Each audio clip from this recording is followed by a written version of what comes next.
Hello, hello. Welcome in, Moose. Welcome in, Citrus. Hello, hello, everyone. Welcome in. Let me get switched over here.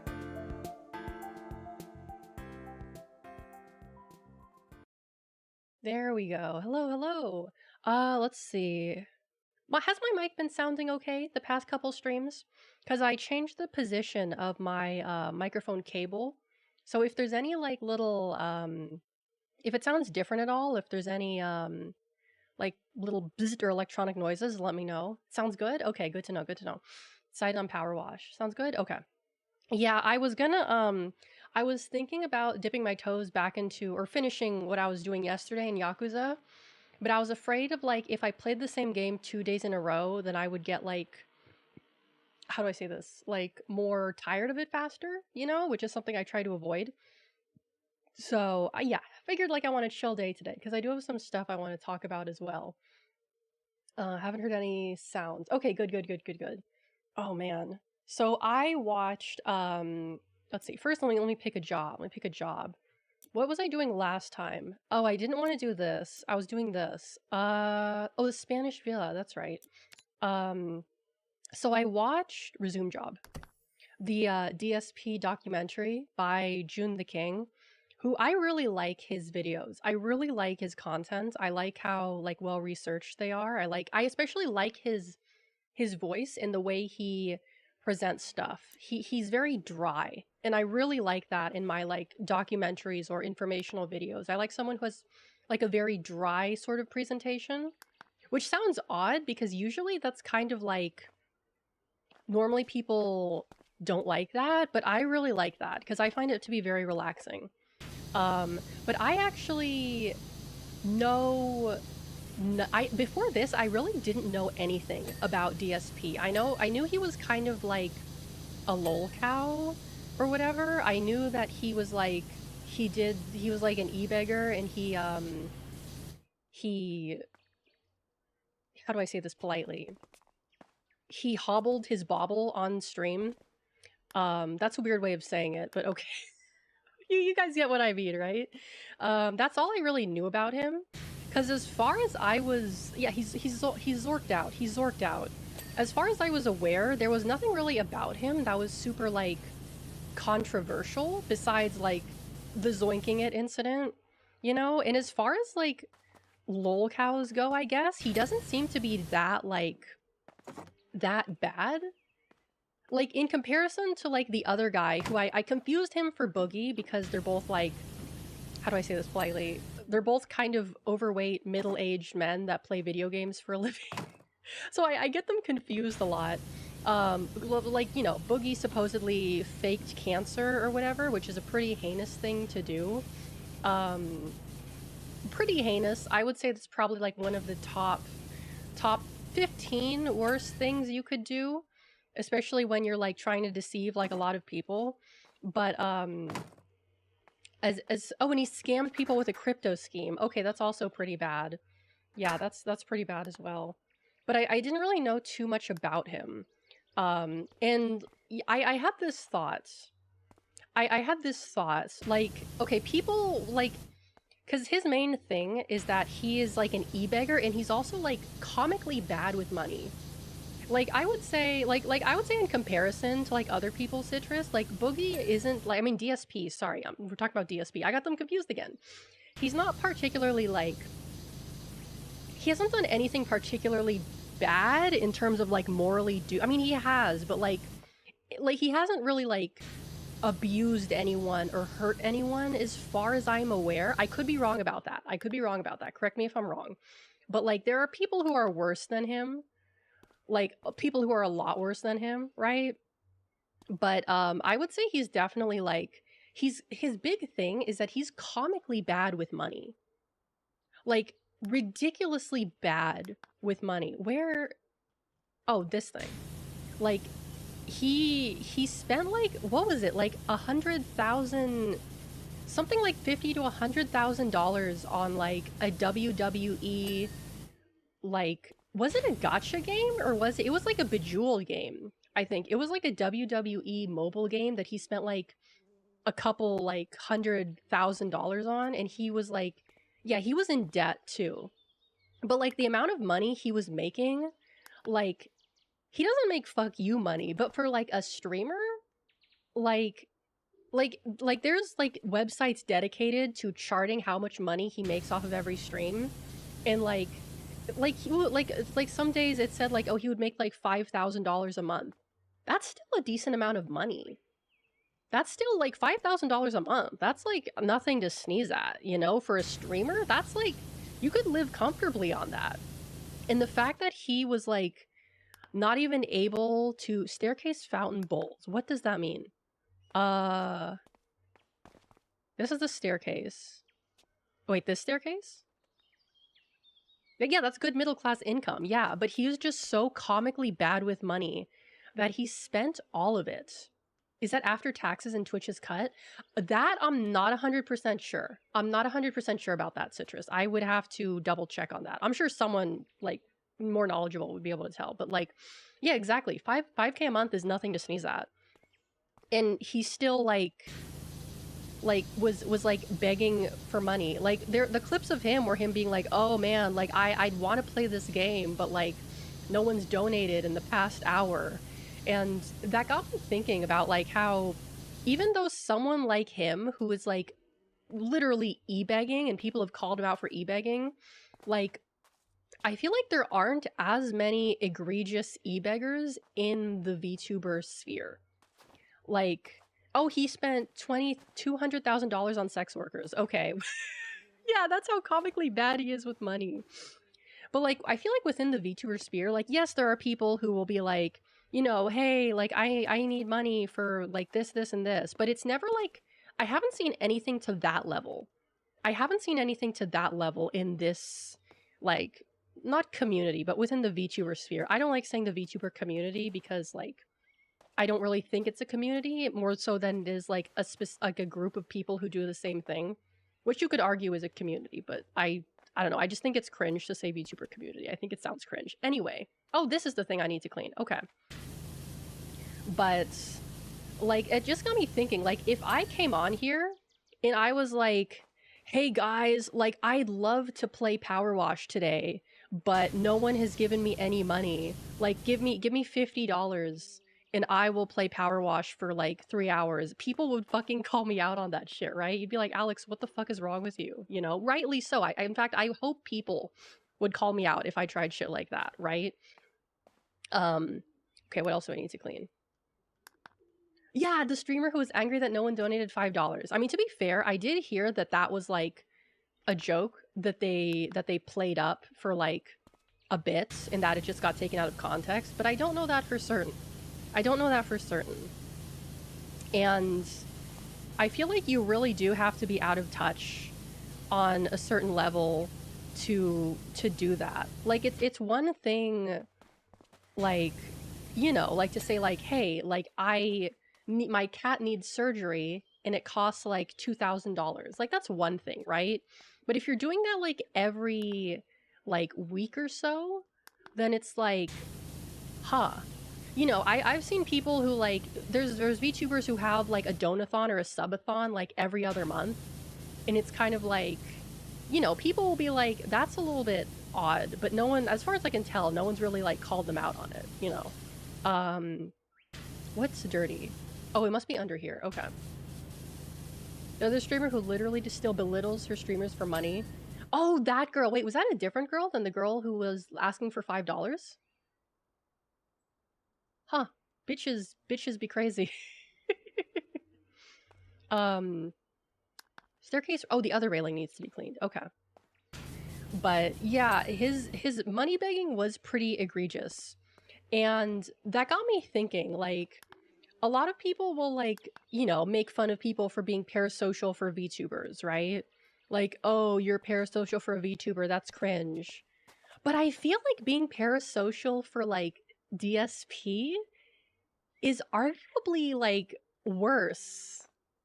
Like, they were, like, in the documentary, that he even interviewed a few people who, like, talked about how they felt like, oh, you know, I felt like he was, like, a friend or a brother. And I was like, really? Like, DSP? You were parasocial for DSP? Honestly, being parasocial for an anime woman is like slightly, I would not even slightly, I would argue that that is like, I know I'm biased here, but like DSP, like out of all the people in the world, like DSP, really? Not even like a like honestly, like a VTuber is probably better.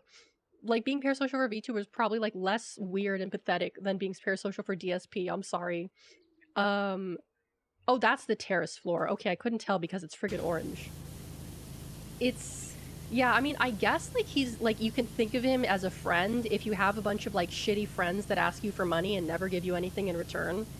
Like, if that's what your definition of like a friend is, then yeah, I can understand like how you could be parasocial for DSP.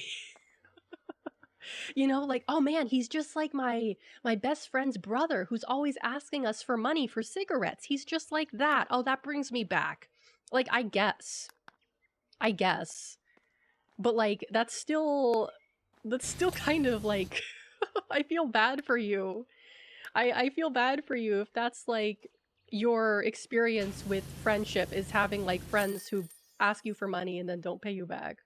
Aren't all friends like that? I mean, like, I guess. I don't know. I mean, like, for me, I usually try to pay back all of my friends because I don't know, I was just raised that way. Like, if you borrow money from a friend, you should pay them back. Like, unless it's like, actually, no, that's not true. I have actually a friend. One of my friend actually owes me quite a lot of money, and they're probably not going to pay me back for it. But I don't really care because they're like my best friend. But that's different. That's like a person who I actually consider my friend, not like someone on the internet. You know? Oh, the paintball arena. Oh, this should be fun. Yeah, I'd like to do this. There we go. But it was overall, it was like pretty good. It was like not a bad documentary, and I would recommend it. I mean, I feel like all of June the King's videos are very good because they're very impartial, and they're very well researched. But it's like I think it's like 3.5 hours long, so you know it's definitely something that you're gonna be watching for a little while. Where's the yellow one? Here it is. Everyone wanted favors from me, not money, not so much, but favors. Oh, okay. I mean, I basically, like, I gave my best friend, like, a lot of money because he was, like, dirt poor and on the verge of being homeless several times, so I don't really care if he, like, ever pays me back. A parasocial for DSP's controllers. He was a high school valedictorian? Wait, really? That's crazy. That's so crazy. But I still think it's really funny that he spent, like, that much money on, like, a WWE 2K game that was basically just Bejeweled. Like, it was a match 3 game with WWE characters. That's like it's Bejeweled but for men, which is so funny to me. Like what's manlier than Bejeweled but with wrestling characters? Well, not wrestling characters, they're people, but like they are technically characters. Oh man. Say that all the time about Fate Go, isn't just watching PNGs and flashy effects. Bejeweled, but for men! Exactly. Like, hey, there's a market for it. Clearly there's a market for it, considering he's probably the one that's keeping it going. But apparently he's like, apparently there's like several times where he was like, oh yeah, I stopped playing the game. And then like people found out that he was still playing the game and that he was still spending money on it. The guy with 60k into the DBZ gacha game? There was a Dragon Ball Z gacha game? As far as I'm aware, he did not. As far as I'm aware, the only thing DSP was known for was for the WWE game thing. But yeah, he's not particularly crazy, but he's just like, he's just not very smart, and he's kind of like a pathetic loser. And I guess that's why people watch him, because they like watching him be pathetic and a loser. I mean, I feel bad saying that, but also, like, considering, like, how bad he is with money. Like, all he has to do... I mean, first of all, he has to stop his uncontrolled spending, but I feel like he should hire a financial advisor. Like, you guys see that tweet from Drill that was like, food, like $100. like rent $1,000, candles $10,000. Please help me budget. My family is dying. You know that tweet? That tweet is like basically DSP in a nutshell. That's literally DSP in a nutshell. Like, from what I've gathered. Oh, Violin, hello, welcome in. Yeah, I don't really like get why people would really want to watch that to begin with. I don't really get it. I feel like a lot of his people who watch him are like hate watchers. Like he calls them detractors, which I guess is the correct term for it, but apparently like a lot of people, he has a lot of like people who hate watch him, I guess, which like I've done it before. But like some people are like really obsessed with him. Like so obsessed that they have a website for tracking like every donation and like he gets during stream. Like that's an actual website. You can track every donation he gets like during stream. Which is like kind of a crazy thing to do. Like to spend so much time doing that. But like, I don't know, like it's not my business, but okay. Yeah, he's like he's like the level that Christian is, where people want to document him. It is a bit alarming. I would agree with you there. Like, I don't find him to be particularly that interesting, to be honest with you. Like, as a, dare I say, lol cow, I don't think he's particularly that interesting, but other people seem to find him to be very, very interesting. I don't really get it. Like, to me, he's just like a guy who's kind of like pathetic and bad with money. But I guess some people are really into that. You know, some people are really into that, I guess. Which, you know, I guess that's fine as long as you're not spending like every waking moment thinking about him. Which, you know, clearly he does have people who spend like every waking moment thinking about him, thinking of ways to fuck with him. Like, if you're gonna like fuck with someone, at least fuck with someone who's like actually objectively a bad person, right? Who's like done bad things. Because it's like, has DSP done some questionable and morally dubious things? Yes. Is he like the worst person on planet Earth who should die and go to jail and, you know, starve and whatever the fuck? No. Like, there's a lot worse people than him. Like, he's like, he didn't, how do I say this politely? He didn't do nearly as many dubious things as, in comparison, Christian did, shall we say. He, as far as I'm aware, did not do anything criminal. Besides, like, you know, potentially be, like, not very good with handling money. I don't even know if he does his taxes, to be honest with you. I haven't, like, I feel like if he was doing tax fraud, people would have figured that out by now. But I think he's just really bad with money. I don't think he would, like, try to commit tax fraud on purpose, because I don't think he's smart enough to do that. I do not think he's intelligent enough to commit tax fraud on purpose. Like, you have to really, like, know what you're doing in order to commit tax fraud, I feel like. You've got to know some people, too, you know? You've got to have money in offshore accounts, which I highly doubt he does. But speaking of, you know, crazy people on the internet, Nikocado Avocado has apparently trolled everyone for the past 2 years, which is crazy to me. If Boogie can be an ass with money and not tax fraud, DSP can do it too? Yeah. Yeah, like, I never really followed Nikocado. Like, I was never really, like, into him. I don't like mukbangs, and I don't like watching people, like, gorge themselves to death. It kind of grosses me out and makes me uncomfortable, so I was never really watching any of his videos. All I know is that he did, like, weird and crazy shit, and people were like, ah, look at all the weird crazy shit Nikocado Avocado did / said, and that's all I really knew about him. But yeah, apparently he is skinny. There's no, like, proof that the video he posted is, like, there's no proof that that video is real, right? Like, in the sense that it was filmed, like, recently. There's no, like, proof. Like, unless someone sees him in real life, like, you can't really prove that. But if it is true, that's wild. Even if becoming this generation's goatsy was part of his master plan, pretending to be as mentally unwell as he did is a sign of mental illness. Oh, for sure, for sure.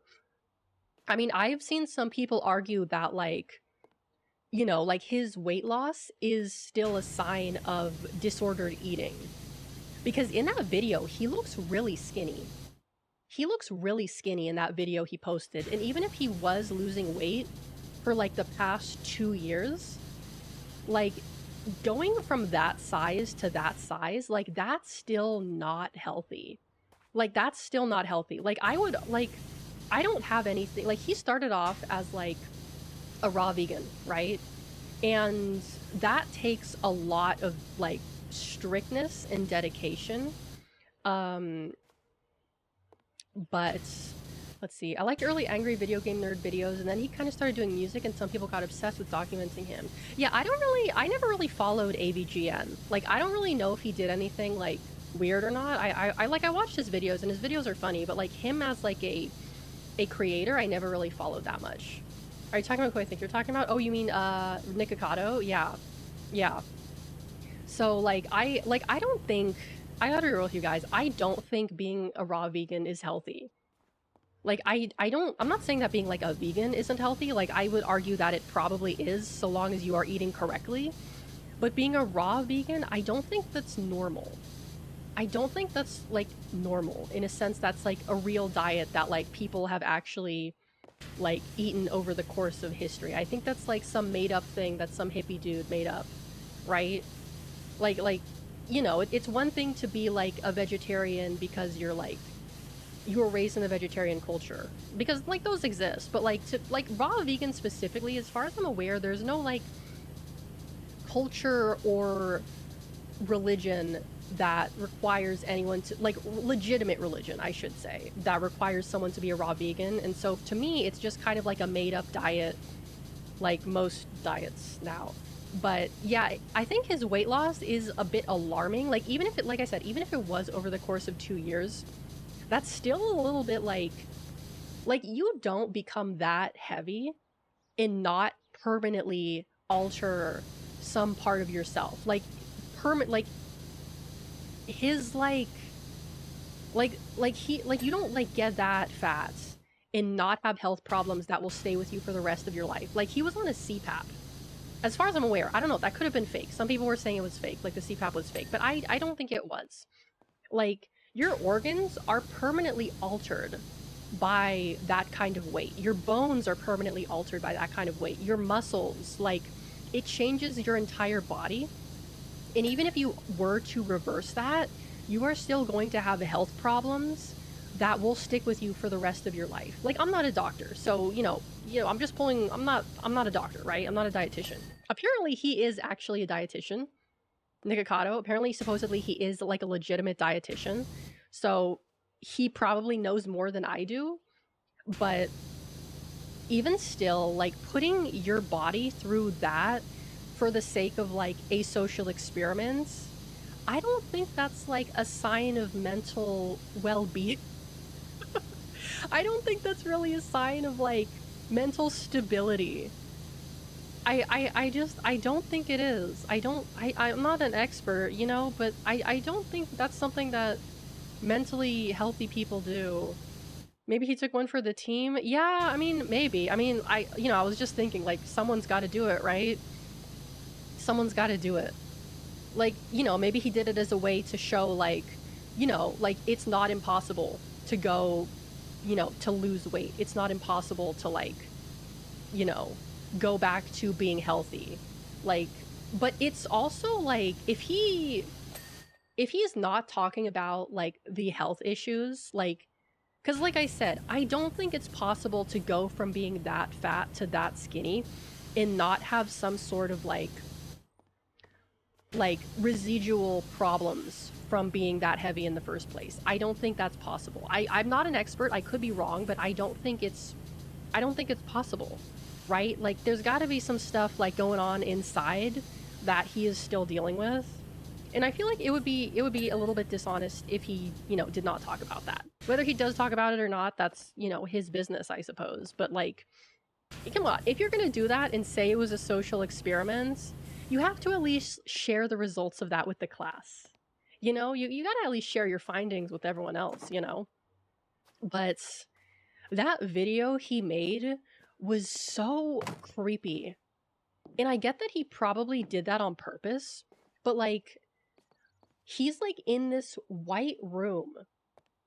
He's like literally like doing the Kubrick stare, eye fucking the camera.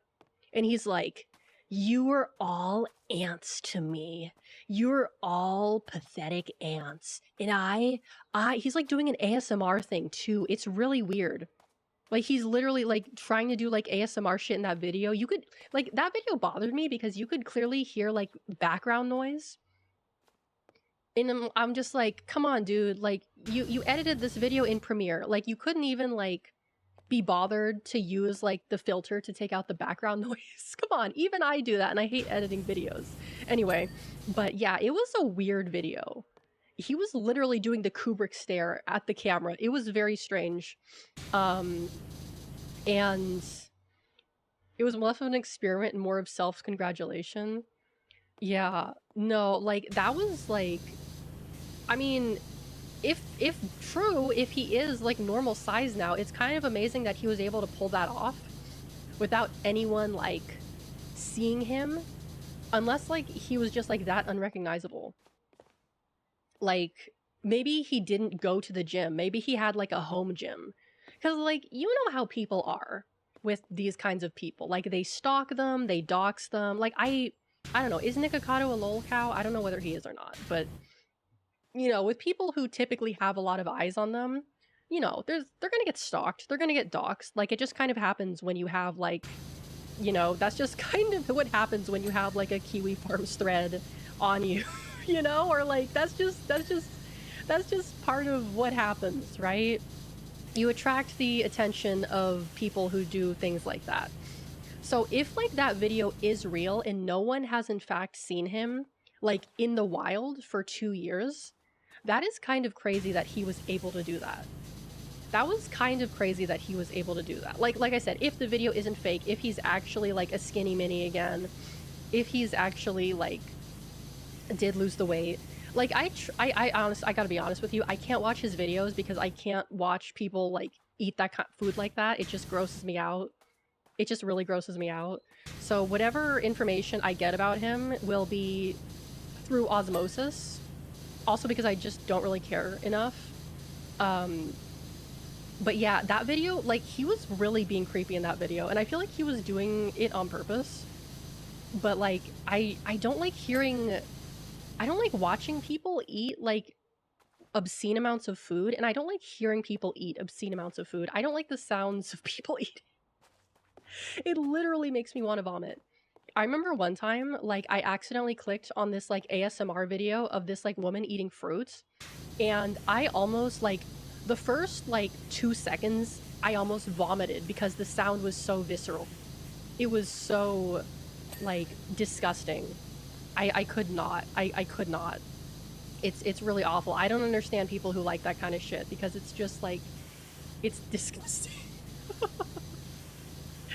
It's just so gross. And like, you know, in the video, he's like eating this like, at least like 3 portions of noodles. And I'm like, is bro gonna gain the weight back again? Or is he just gonna like, I assume he knows what he's doing. But like, he's so like weird. I was gonna say crazy. I mean, he is clearly very somewhat unstable, but it reminds me, there was this video of this girl, she was like a YouTuber, and she made a video crying, talking about how she was afraid of like Nikocado. I never watched it, but maybe I should watch it, and people were like memeing on her for that for a while. But maybe she was onto something, because like doing that is like borderline like, it's not really sociopathic, but it's just like very strange, very strange. The ASMR trigger thing, that's like, I talk to ASMRists and they should be like, I should make a sound most people think is awful. Yeah, for me, I don't get the ASMR. Like, I do not have whatever is wrong with me that would make me like it. I'm normal. I'm normal. Oh, Badlands Chugs. I've like tried. Well, I've been forced against my will to watch a Badlands Chugs video, and I can't like it's so gross. Like I don't necessarily find burping disgusting. I just think that the way he does it is very like, oh, it just gives me, it just grosses me out so bad. It just makes me feel like I need to take a shower. It's just so gross. Uh, the only thing that was stable about him was his center of mass.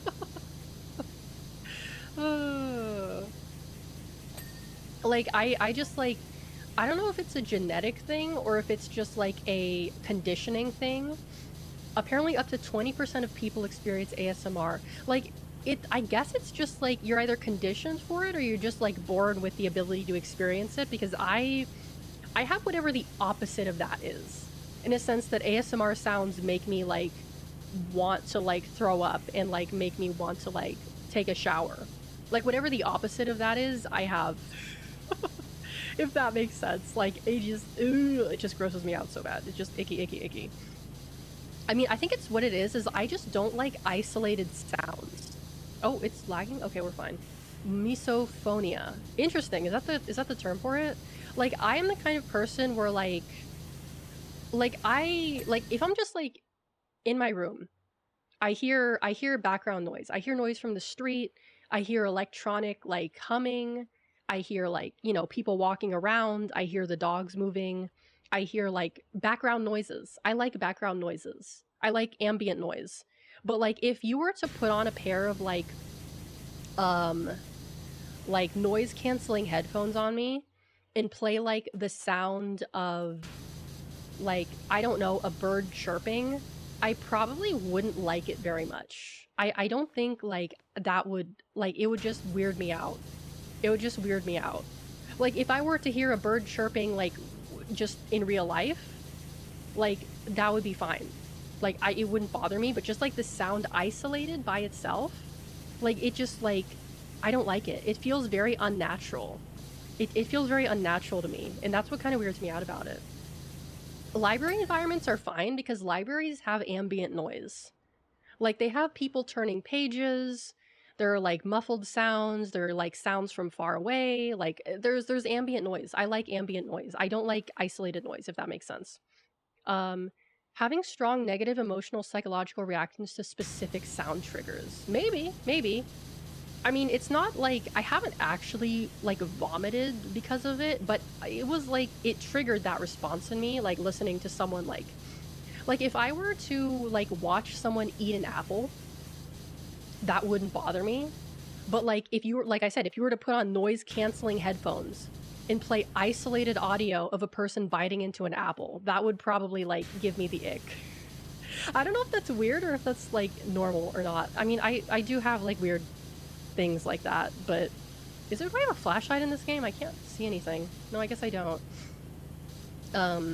Watching someone do a mukbang and eat king lobsters with all the sauce. Yeah, I don't like isolate. Yeah, it's like it's fine if it's like at a restaurant or like in a house, but just like by itself, I don't like it. Like the lack of like ambient noise makes me uncomfortable. I mean, to be fair, I do like ambient noise and ambient music in general.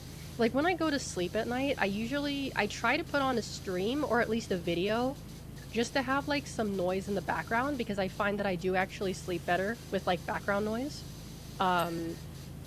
City Gal. Yeah, like I grew up like with, you know, listening to the sounds of like cars on the street or like the bus like driving. Like it's just like I've listened to the sounds of like trains and stuff like going to sleep. So for me, like I do actually like feel better when I have like ambient noise, like city sounds, like when I go to sleep. It's comforting to me. Like when I am out in the like the countryside or the suburbs where there's no noise, it freaks me out. Like it actually freaks me out, like not having any noises. Or like when I don't like crickets. I don't like the sounds of crickets or what are those bugs called that make the ee noise? Cicadas. Also, it's Shardu. Hello, welcome in. I can't stand cicada noises, which was very unfortunate for me when I was living in Japan, because boy do those cicadas like to make noise. Oh, But yeah, I am somewhat picky about sounds, I would say. I mean, I also just don't like being left to my own thoughts, because when I'm left to my own thoughts, that's when, like, you know, the intrusive thoughts in the darkness start to, you know, start to make themselves known. So, having something like, that kind of noise makes me feel a little bit better, because I can focus on that instead of like my thoughts of like, what if you were cutting an onion and you cut off your finger? That kind of shit. A catbird would scare you? I don't know what a catbird is. I don't know what that is. Silence and coyotes howling. I think coyotes howling would probably make me a bit nervous. Coyotes would probably make me a little bit nervous. A bird that's a cat. I don't think that's real though. I don't think that's a real animal. I could be wrong, but I don't think that's real. I don't think that's real. I remember there was one time, this was during the morning when I was on my way to school.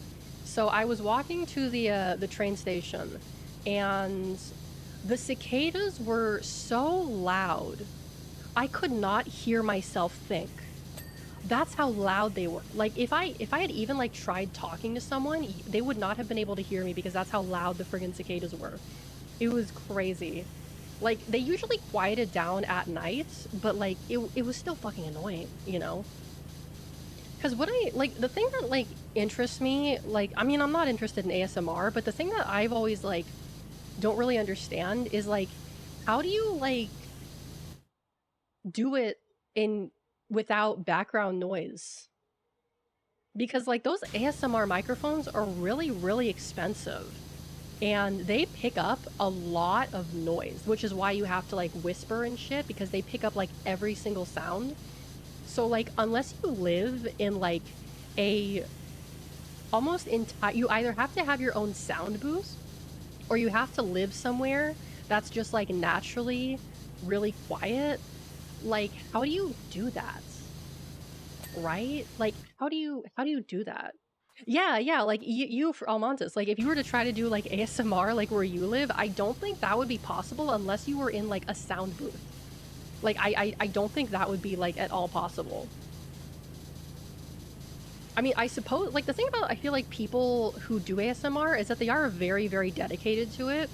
So it would not surprise me if the people who do that kind of thing either have their own streaming room where they like sound canceled the room, or they just like they have their own booth or whatever. Like that would not surprise me if that were the case for most people who do it.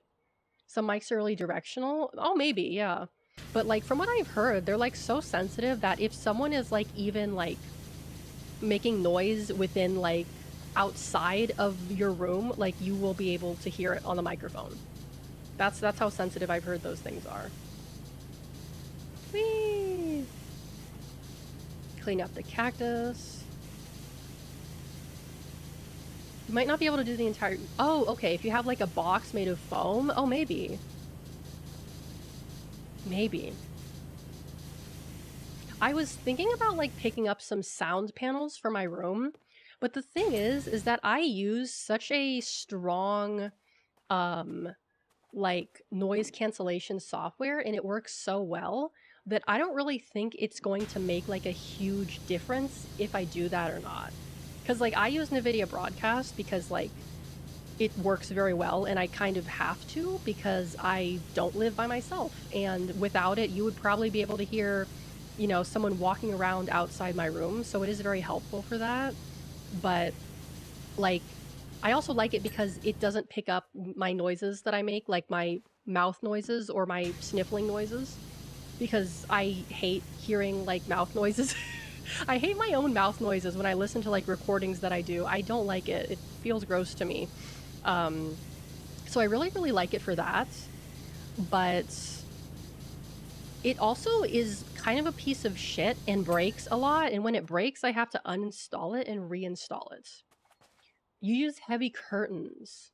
Okay, interesting. I see. Oh, Dustin, welcome in. But I'm also like self-conscious about like background noise and stuff. Oh, and the other reason I have to use it is because I am on a laptop and I have to use like a cooling pad with it. And the cooling pad is loud. It's like 6 fans that are blasting on my laptop, which is like right underneath my microphone. So it is kind of necessary, because without it, like when I speak, you would probably be able to hear those fans, and that would be very distracting. What about thunder? I don't like thunder. I am actually quite afraid of thunder.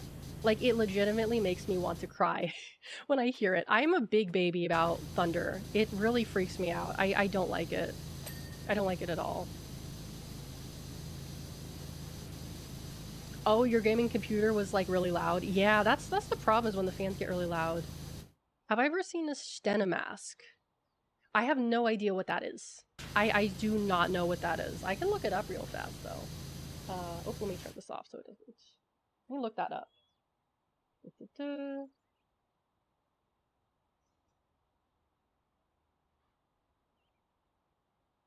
A handheld microphone. What the hell is this thing? It's like, oh, that's so weird. Oh my god, that's crazy. So the thing that Almontis just described, it's called a stena mask. And it's like, it's a microphone? Okay, so you know how like on airplanes, they have those things that you're supposed to put over your mouth when you like the plane, there's oxygen problems. It's like that, but it's a microphone. It's a microphone you put directly over your mouth. That is so crazy. They use it in like courts and stuff. Oh, they sell ones you can use like they sell ones you can use for like your cell phone. But like imagine using that in public. Like you're holding your phone and you're holding this like thing on top of your mouth. Like and the thing is plugged into your phone. Like it looks like it's scary. It looks scary. It legitimately looks scary. Oh, hold on. I'm gonna pull up a picture of this so you guys can see, because it's really like it's really something. I've never seen anything like this before in my life. I spelled it wrong. It's like there's one that like have a strap on them for your head. Okay, this is a good image. Let me save this one.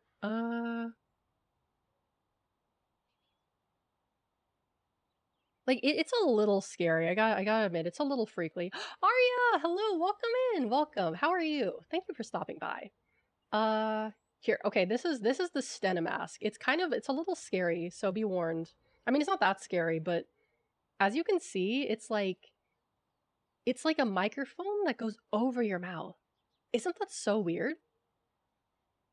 Isn't that so weird? Like I can see the purpose of it. Like if you need to say something like private or something, or like you need to like I mean, it's weird.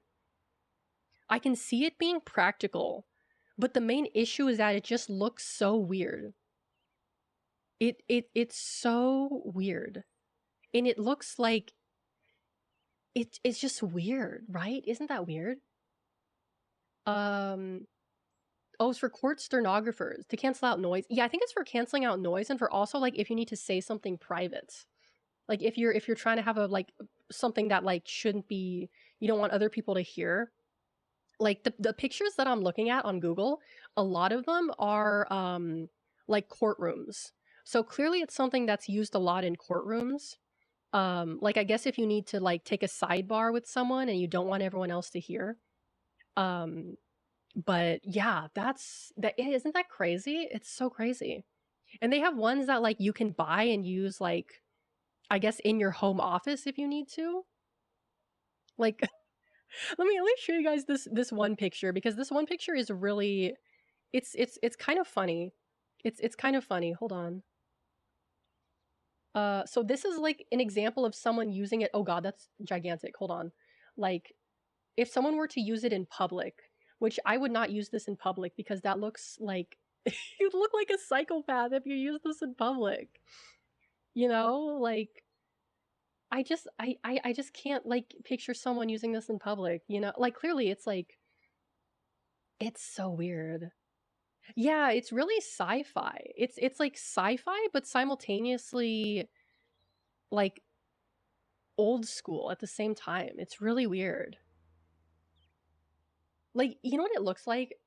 What it really reminds me of, so I have asthma, right? And I have been to the doctors when I was a kid many times for asthma. I've had to use inhalers. I've had to have, PCR tests.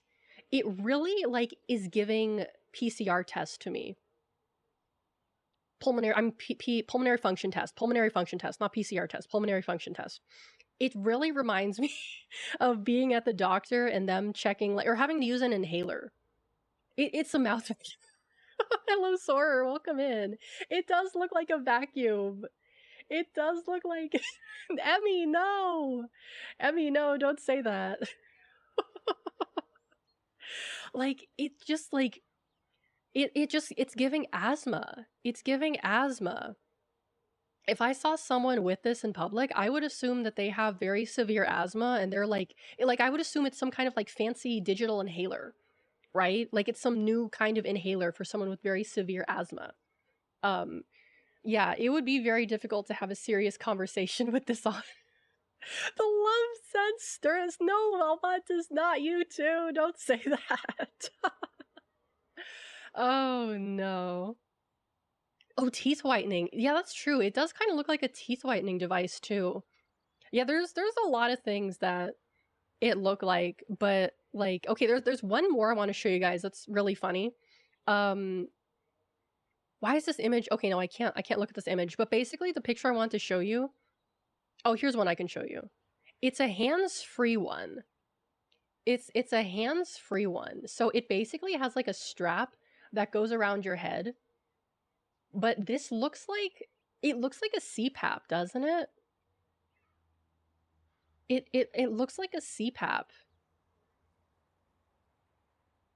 Like I get the convenience of it, but it's I just see a CPAP machine. Hannibal Lecter looking ass. Oh, cosplay Beak. Oh no. Yeah, it's giving Plague Doctor. It's giving asthma. It's giving CPAP. It's definitely not the most aesthetically pleasing device on the planet, that's for sure. He's about to take off in his F-15. DSM respiration control device. Oh no. Yeah, see what I mean? It's so unfortunate looking that you could say like so many things about it. Like it doesn't look like what it's supposed to do. It looks like it does like 50 other things that are not like at all related to what it's for. Oh dear. But thank you for sharing that with the class Almontes, because this is probably one of the most strange things I've ever seen in my life. Ugh. Yeah. Yeah, when you want to take a memo, just put on the mask instead. I mean, like, I can see that it has its purpose, but it's just so unfortunate looking. Also, what if you're the type of person that like moves your mouth around a lot when you're speaking? Like if you talk like this, like you make your mouth really big when you talk, and you have to like talk like, yes, hello. In the court proceedings today, we're talking. You have to like be like a ventriloquist in one of those friggin' things. Tool of the trade for people who want to break the 250 word per minute barrier. Oh yeah, that's true, because you do have to be like a really good typer to be a stenographer. Stenographer? I don't know how it's spelled. And you have like a special keyboard for it too. Ding ding ding, that was satisfying. Yeah, the more you know, exactly. Like I got a new keyboard last year, and I really am still struggling to use it. It's taken me like over like so long to get used to using it, because I have primarily used like I have used the flat keyboard for so many years, like a low profile flat keyboard. That is what I'm used to using. And the keyboard I have for like my other computer is, well, it's not really a computer. I mean, it kind of is. It's a mechanical keyboard, and I am always fucking up my typing when I do it. I am like it's taken me so long to get used to using it, and I always like put in the wrong letter or I press caps lock on accident. But when I type on like the laptop keyboard that I'm currently using, I can do it perfectly. I can do it perfectly. And like it's ironic because I bought the mechanical keyboard because I was doing like so much like typing work that I figured I should invest in like a better quality keyboard than like the removable laptop keyboard that I have. Like, you know, I have a Surface tablet, so I needed one of those like magnet keyboards for it. So I got this like mechanical keyboard thinking like, oh, this will be great, and I still struggle to use it. I really still struggle to use it. It's very much like, it also doesn't help that I have long nails too. Like, my long nails aren't a problem when I'm typing on my flat keyboards, but when I use the mechanical keyboard, like once they get to a certain length, it becomes kind of impossible to use, which is unfortunate. And I have to cut them. But yeah, it's definitely something that I'm not used to using it. It took you a long time to get used to one as well. Yeah, it's like been like almost a year now, but I'm still not used to it. Membrane to mechanical back to membrane. What's a membrane keyboard? What is a membrane keyboard? I haven't heard of that one before. Is that like... What is a membrane keyboard? That makes it sound like biomechanical. Keyboards that aren't mechanical? Membrane keyboard. Let me Google this. Membrane keyboard. Is that like what I have? Maybe it's what I have. Huh. They're like squishy and portable? Okay. Because like... Maybe. I'm not sure. I'm not sure. I probably used one at one point, but I just don't recall. If you pop up the keycap and you see a squishy thing, that's membrane. Oh. Oh, okay. Yeah, I know what that is. I know what that is. Okay. Oh, I've definitely used those before. Do I have a dream keyboard? To be honest with you, I am not really like a keyboard person. Like, I bought this keyboard because I was like, oh, I'm gonna be doing a lot of like typing, so I should get a nice keyboard. It was like $80 on Amazon, and the only reason I really bought it is because like it has a nice color scheme, but also because of the brand name. The brand name is RK, the letter R, the letter K, Royal Kludge. And I thought that was the funniest name on the planet. And I bought that keyboard because the brand name was so funny. That's like one of the main reasons why I bought the keyboard that I have for typing, is because the brand name was... I mean, it's a good keyboard. It's a very nice keyboard. It's a nice keyboard, but the brand name is very funny, and that's why I bought it. But I do recommend the RK Royal Kludge keyboards. Like, despite the fact that I'm bad at using it, it is a nice keyboard. It is a nice keyboard. You were looking at them too. They're not bad. They're not bad. I would recommend them. I would recommend them if you can use a mechanical keyboard. They are pretty nice. I think they're good for the price. I've had mine for almost a year and I haven't had any problems with it. So I recommend. I recommend. One of the things that keyboard people like in their keyboards do not fix the problem I have with keyboards. Yeah, because when I was doing research on keyboards, I had no idea what the hell a switch was. They're like, oh, this has the red switches. This has the lavender switches. This has the banana switches. And I'm like, what the fuck are you people talking about? What the hell is the friggin' lavender switch? What does that mean? And like, I had to do research, and it's like, oh, it's the sound that it makes. It's the pressure that it makes. And I'm like, well, I don't know what that means. I think the one I have has like, they're somewhat quiet. I don't recall which ones specifically they are, but they're fine for what they are. I'm not really big on like the clicky clack sounds. I don't like loud keyboards. So I specifically wanted something that wasn't loud. And it's loud-ish, but it's not like so loud that it annoys me. Lavender is a stupid name and feel for a sound that's a scent. Like, I think mine might have been like brown or something. I'm not sure. Yeah. The color codes have gotten insane. Yeah, they're like, oh, this is the lemon switch. And I'm like, you're just making shit up. You're just making shit up. You're lying. That's not real. You're just You're just making shit up at this point, you know? But I will say that what I really don't like, I actually really don't like the creamy sounding ones. Like, I don't know how to describe it. Like, I believe they are described as like creamy sounding, but I don't like the way they sound at all. They sound like really like that wasn't very good. But like it sounds really like creepy. I don't know how to describe it. I just don't like the way the creamy ones sound. I just like the way they sound. Like soup. It does sound like soup. I don't know how to like it's yeah, like soup. It sounds fleshy. That's really what it bothers me about it, is that it sounds fleshy. And it makes me a little uncomfortable. A keyboard that looks dumb as a dishwasher? Okay, I'll take a look at it later. I'll look at it later. Oh god. Why are you looking for keyboards at the soup store? Oh. But like the creamy keyboards, I mean that sounds weird. But even it sounds icky. Like, oh, the keyboard has a creamy sound. Like I don't like that. That sounds icky. I prefer a click to like a not click. Like imagine if there was a keyboard that just made like disgusting flesh noises. Like that's what it's like to me. The creamy sounding keyboards. That's what they sound like. Like I get it because the sound is softer than like a thunky click, but I'm also not like so obsessed with keyboard sounds that I'll be like, oh man, this keyboard, these blue switches are unbearable. I can't, these blue switches are awful. I couldn't, I don't think I could be like that kind of person, you know? Keyboard that makes the oof sound like when people get punched in movies.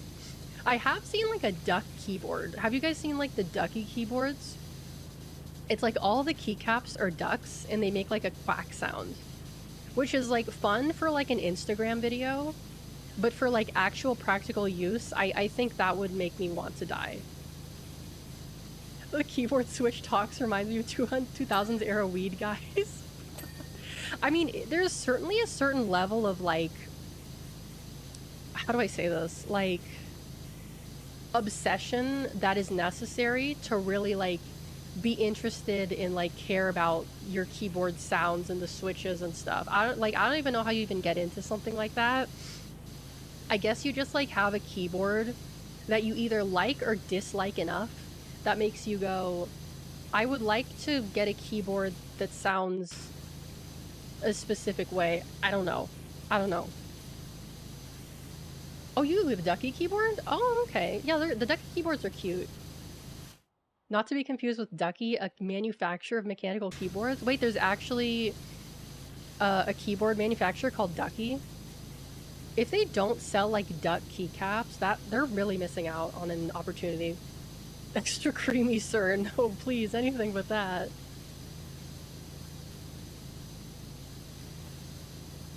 Like, I do prefer to use my laptop keyboard because, like, it just feels better to me. I really can't imagine gaming on a mechanical keyboard. I don't think I could do it, to be honest with you. Like, I could try it, but I don't think it would go that well.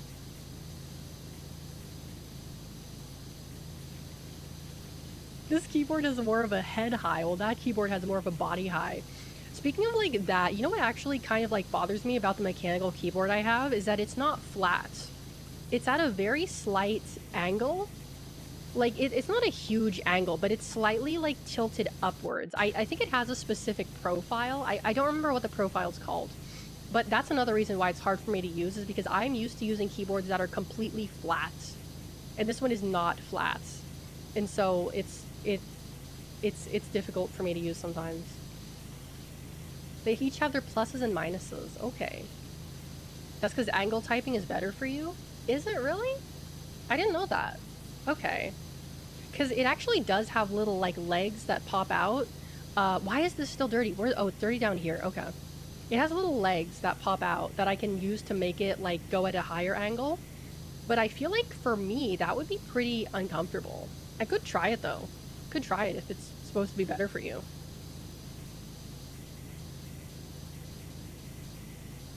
I should probably I should probably clean my keyboard because I haven't cleaned it. Like, it's not like dirty, but it's more like shit gets stuck like in between the keys. And I know if I have to clean it, I'm gonna have to take out all of the keys. And I'm kind of afraid of doing that. Because I'm afraid if I take out the keys, I'm not gonna remember where they go. And I'm gonna like mess up the placement of my keyboard. Like, it's gonna be like A, S, D, G, F, H, I, K, L. Like, it's gonna be like that, you know? Some canned air and alcohol wipes will do wonders for that. I feel like I should probably, like, take out the keys, though. I don't know. I should probably. I mean, it's not, like, so bad that it's, like, disgusting and smelly. But it's certainly not, like... It's probably not good. It's probably not good. Oh, Tater! Hello, welcome in. Your current keyboard, flat USB membrane, 100%. That's a... Oh, man. Because the keyboard I have, I think is a 65. Mostly because I didn't really, like, have room for one that has a numpad on it.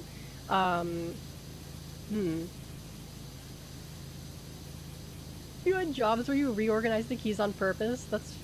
You know what that reminds me of? That reminds me of when I was a kid, and I did a Rubik's Cube. I would, like, give up, and I would just change the place of the stickers. I was that kid.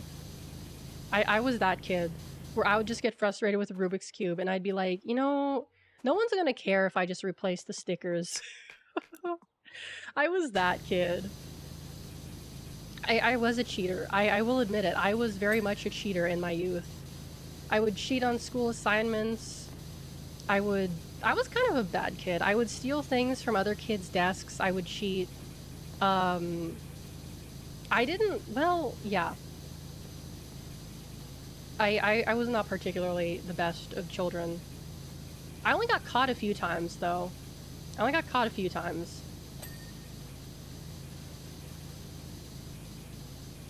Which one's dirty? Oh, this is... The wall is still dirty? Oh, like up there. Okay. Okay. Where is it still dirty? Oh, over here.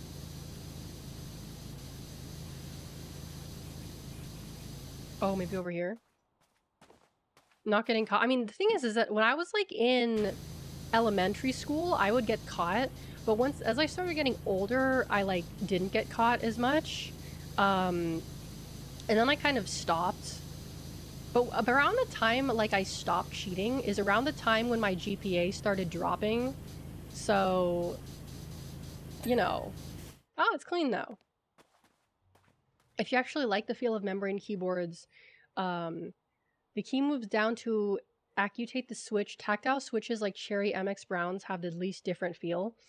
I don't really like, to be honest with you, the way a keyboard feels, I don't really pay attention to that much. Like, oh, the force number it takes for you to press the switch, like, I don't really notice that. I mean, like, if I do, it's more like because I'm pressing the wrong keys. I think it's also like the layout of the keys, like the size of the keys are like slightly different, and that kind of bothers me. One thing that I'd like be interested in trying, but I'm not sure if I'd like, is those round keys. Like the keyboards with the round keys, because I feel like those would either be easier or impossible for me to use. Because my main issue, like with keyboards, like I said, is that I have long nails, and when they get to a certain point, it becomes impossible to type on a keyboard. And I feel like if I were to use a round, like round keys, I might not have that issue with my nails. But I'm not too sure. I'm not too sure.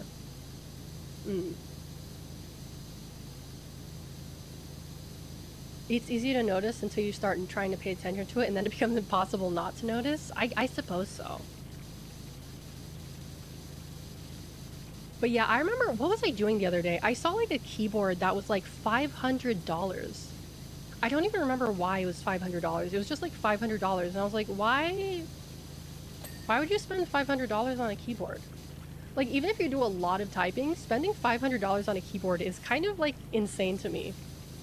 That's a little crazy. That's a little crazy. Like, okay, spending like $100 to $200 on a keyboard, I think that's somewhat understandable if you do a lot of like, if you're using it a lot. Like, anything more than that, that's a little crazy. It's a little crazy, right? Oh, 4D Virtual Jester. Hello, welcome in. Eclipse, Booba Sweat. Hello, welcome in, welcome in. Hello, everyone. I should introduce myself. My name is Alex Azarashi. I am a CL Girl VTuber, and we are just chilling out, hanging out, and power washing, and talking about keyboards. How was your stream? How was your stream? What were you up to? It should auto shout you out, but if it doesn't, I'll do it myself. Also, Booba Sweat, thank you so much for the follow. Wanted. Who's wanted? Oh, it's the gnome. The gnome. Let's see. Old West Paintball. Yamaha makes a nice keyboard. Oh, wait, we're talking about not musical keyboards, mechanical keyboards, like typing keyboards. Yeah, because I was like, Yamaha makes keyboards, and I was like, oh no, they make musical keyboards. They make musical keyboards. My parents really wanted me to learn how to play the piano, but I never wanted to, so I didn't. I had the best experience with simple keyboards around the $100 price point. Yeah, like my keyboard, I think was like $80 or $90, and I've had it for almost a year now, and it's holding up pretty well. It's holding up pretty well. Ah, there we go. There we go. Let's see. But if you need to take a break, get something to eat, raid and run, then I totally understand, and I will take good care of your lovely, lovely raiders. Thank you again for the raid. You spent $300 on a keyboard? And it's modifiable? I mean, like, I suppose if you can mod it, like, that's one thing. But if it's like, if you spend $300 then and you have to mod it, that means you have to spend more money on the things to mod it with, right? Like, if you want to change, like, you spend $300 and it's like, oh, I want to change the keys. Then you have to spend more money on more keys, right? I don't know. Let's see. My keyboard has a quad-core CPU? How does a keyboard have a CPU? Huh. So much I don't know. If you can mod it, it can probably take many forms. I suppose. I remember some years ago, there was like a phone that was gonna release, like an Android phone, that was like moddable, but I don't know what happened to that. I think it was like a Kickstarter or something. I don't know, like, I like the idea of like a phone you can mod so that you don't have to pay for bullshit that you're not gonna use. Like physical modding in terms of like customizing the camera and stuff. Oh my god, my arm's starting to hurt. Hold on. There we go. Your keyboard is the NK65 banana with the milkshake switches. You know, it's funny, we were just talking about how like so many of these keyboards have like silly names for their switches, and like I literally said like the banana switch earlier. I didn't even know the banana switch was something that actually existed. I thought I was just making a joke, and now you're telling me the banana switch is real? Oh boy. Well, I suppose it's not too surprising. I guess it's not that strange. Banana keyboard, banana, banana, banana, banana, banana, banana, ring, ring, ring, click. No, hold on. Let me try again. Banana keyboard, click, clack, click, clack, click, clack, click, clack, banana keyboard, banana keyboard, banana keyboard. No, that doesn't sound good at all. I'm sorry. The milkshakes are the switches. Ah, okay. That makes sense then. I'm sure somewhere out there there's a banana switch. Banana switch. Click, clack, click, clack, click, clack, click. Banana switch. Banana switch. Banana, banana, banana switch. Cherry was primarily a commercial industrial supplier. Oh, okay. So they would, okay, interesting. They would supply like to not manufacturers, but like corporations and stuff? Okay.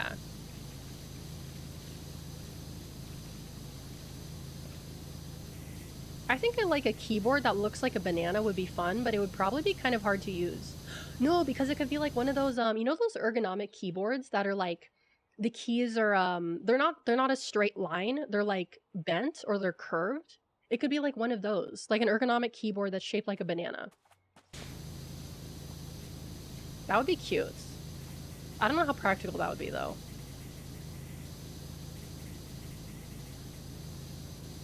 Back here. Oop.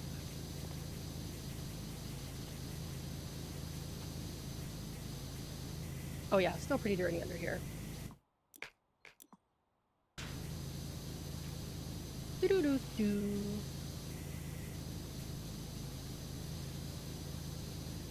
All keyboard talk sounds like go to the prophylactic milkshake hydrangea Houston yellow cap NZQR5. Yeah, I know. That's what it's like to me too. Like I don't actually know that much about keyboards. Like I have one and it's a mechanical keyboard and it has like a color switch, but like yeah, they always have like silly names and numbers and I'm like, what the hell are you talking about?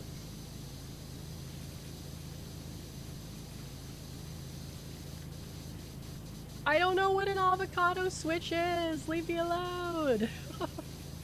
Ergonomic mechanical keyboards are a crazy rabbit hole. Yeah, I had a friend who had to get surgery on his wrist, and he had to buy one of those like weird ass ergonomic keyboards. He said like it works really well, but I cannot imagine like having to get used to using one of those. Like it definitely takes some like training time, I suppose, especially when your whole life you're taught to use like the standard, you know, like flat keyboard.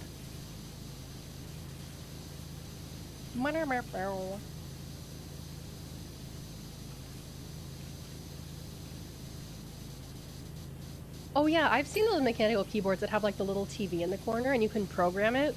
Those ones are pretty cute. I like those. I don't know what I'd put on the TV though. I guess you can put like your CPU temperature or something on there. Or like a little virtual pet or something, but I wouldn't know. Cause like the thing about those keyboards is that like they always come with like some kind of sketchy ass software. Like, I know my keyboard, they're like, oh, you should download our software so you can customize the keyboard. And it's like, like, I'm sorry, RK Royal Kludge, but I do not trust your, like, borderline, like, a virus-ass software just so I can customize my keyboard. No, thank you. Like, sorry, like, I like your stuff, but I do not trust you guys enough to download your sketchy-ass software. You know? Oh. Where's the 30? Oh, it's 30 up there. The Epo Maker RT100. Huh. I think I've heard of Epo Maker before, actually. I think I saw them when I was looking for the keyboard that I currently have.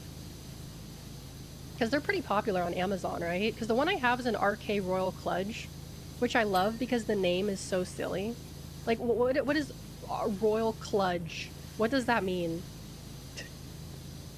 I remember, like, the other day, my mom, she got this, like, thing from Amazon, and it was, like, one of those, like, you know how when you have those, like, Amazon, like, Chinese companies that are, like, trying to be, like, oh, we're this company and we make this product on Amazon, but they just resell stuff from, like, AliExpress or whatever, or stuff that they just buy from, like, a manufacturer, and they're like, oh, this is our brand, and they just, like, reuse, like, product images from the manufacturer instead of taking their own. And they're always like, they always have the most ridiculous names. Like the name of the company that my mom bought the product from, it wasn't even like a word. It was just like, yeah, drop shippers. It was just like a combination of random letters that didn't even make any sense. Yeah, it was like Queoljin. It was something like that. I'm not even joking. It was just like a bunch of random letters put next to each other. It's always like, come on.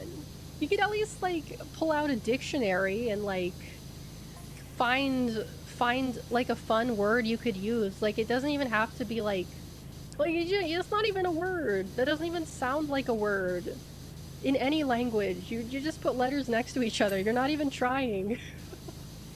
They're not even trying, and that's the most egregious thing. Yeah, high quality 100% HDMI cable from SOP. Actually, where did I get this? Hold on, let me look for something real fast. I got this cable in the mail. Oh yeah, so the monitor I'm using right now, my second monitor, is from a brand called Evisiv. Eviciv. Evisiv. Okay. What else do I have here? Let's see. I'm looking at like my instruction manuals that I have in my desk. Oh man. Oh, and then there's the heart rate monitor I have. What brand was that from? Oh, the heart rate monitor is from a brand called Cuspo. Cuspo. I mean, at least that one sounds like, at least it sounds like something, right? Like it sounds like a brand name. Like, oh, it's Cuspo. It's Cuspo. That sounds like a brand name. Corzabadu does not sound like a brand name, you know? Yeah, there's a lot of drop shippers, and I feel like that's a problem. I mean, like, if the product is good, I don't particularly care if it's drop shipped, but I always prefer, like, to buy it from at least the person selling it who is closest to the manufacturer, which it's hard to tell. She coos on my bow till I clunge. No, don't say that. Oh man. Wonder if they just get a random English name generator. It's not, I don't even think it's that. I just think they just like put letters next to each other and they're just like, okay, this is our brand name. Like they're not even trying. Their goal is to sell like as quickly as possible. So they just mash the keyboard. Like in whatever 5 letters like they press are the name of the brand. You know, it's some shit like that. Like, say what you will about drop shippers, but I can at least respect the drop shippers that put at least some effort into not looking like a drop shipper or like operation.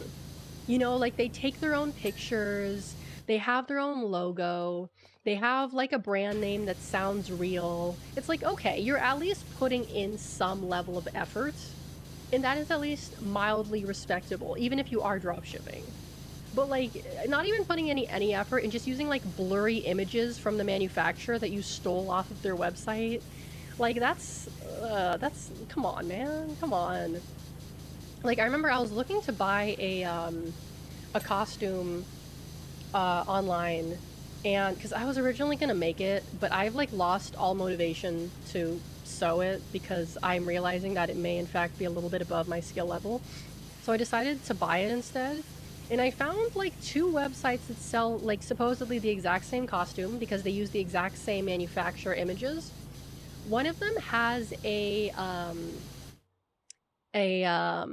watermark on them, and one of them does not have a watermark. And I am trying to decide, is the one with the watermark more or less legitimate than the one without with the watermark? Because I don't know.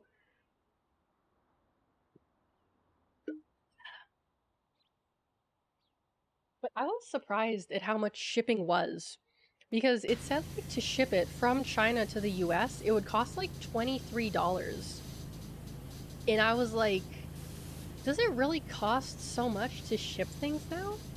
Because I remember when I was in high school, I would buy a lot of stuff off of like Taobao, and shipping at that time was not that expensive. Like, I mean, it was, you know, it was like maybe like 12 or $13, but when you were like buying like a decent amount of stuff, like it didn't really matter. But like one like small parcel, $23. That's crazy. It's gotten that expensive. And like my friends who run the jewelry brands that I'm associated with, um, I remember I was asking them, like, I noticed that their shipping costs were like a specific amount. And I was asking them, like, hey, like, do you guys offer like cheaper shipping? And they said, like, that's the best we can do. Like, we can't get it any cheaper. Like, that's just how much it costs. I was like, damn. They cost $400,000 a day to operate? Wow, that's crazy. That's crazy. I'd trust the unmarked image at first. To be honest with you, the one with the unwatermarked image, the website actually seemed a little bit sketchier than the website with the watermarked image. It seemed a little bit sketchier to me, and I can't really articulate why, but it was just kind of, I just got a weird feeling about it. I just got a weird feeling about it. Yeah, wretched inflation is right, and then the USPS is also going to be increasing their rates next year as well. And it's like, I can't even, if I wanted to send like a friggin' keychain in the mail, it would cost me like $5 in shipping for something that weighs less than like an ounce. That is crazy. That is so crazy. Like, it should not cost that much to spend something that's less than an ounce. That's cuckoo bananas. Like, it's gotten so hard. Like, I sell stuff online, right? Like on eBay and Mercari. It's gotten so hard to sell stuff because shipping prices have gotten so expensive, and no one wants to pay for the shipping price. Like, oh yeah, I'm trying to sell this like acrylic stand, which, you know, weighs less than an ounce. But to ship it, it'll cost like $5 or $6. And if I put that on the listing, you know, people are going to be, see that, and they're going to be like, well, that costs like $6 to ship. Like, I'm paying like whatever for the acrylic stand, but like extra $6 in shipping, that's bullshit.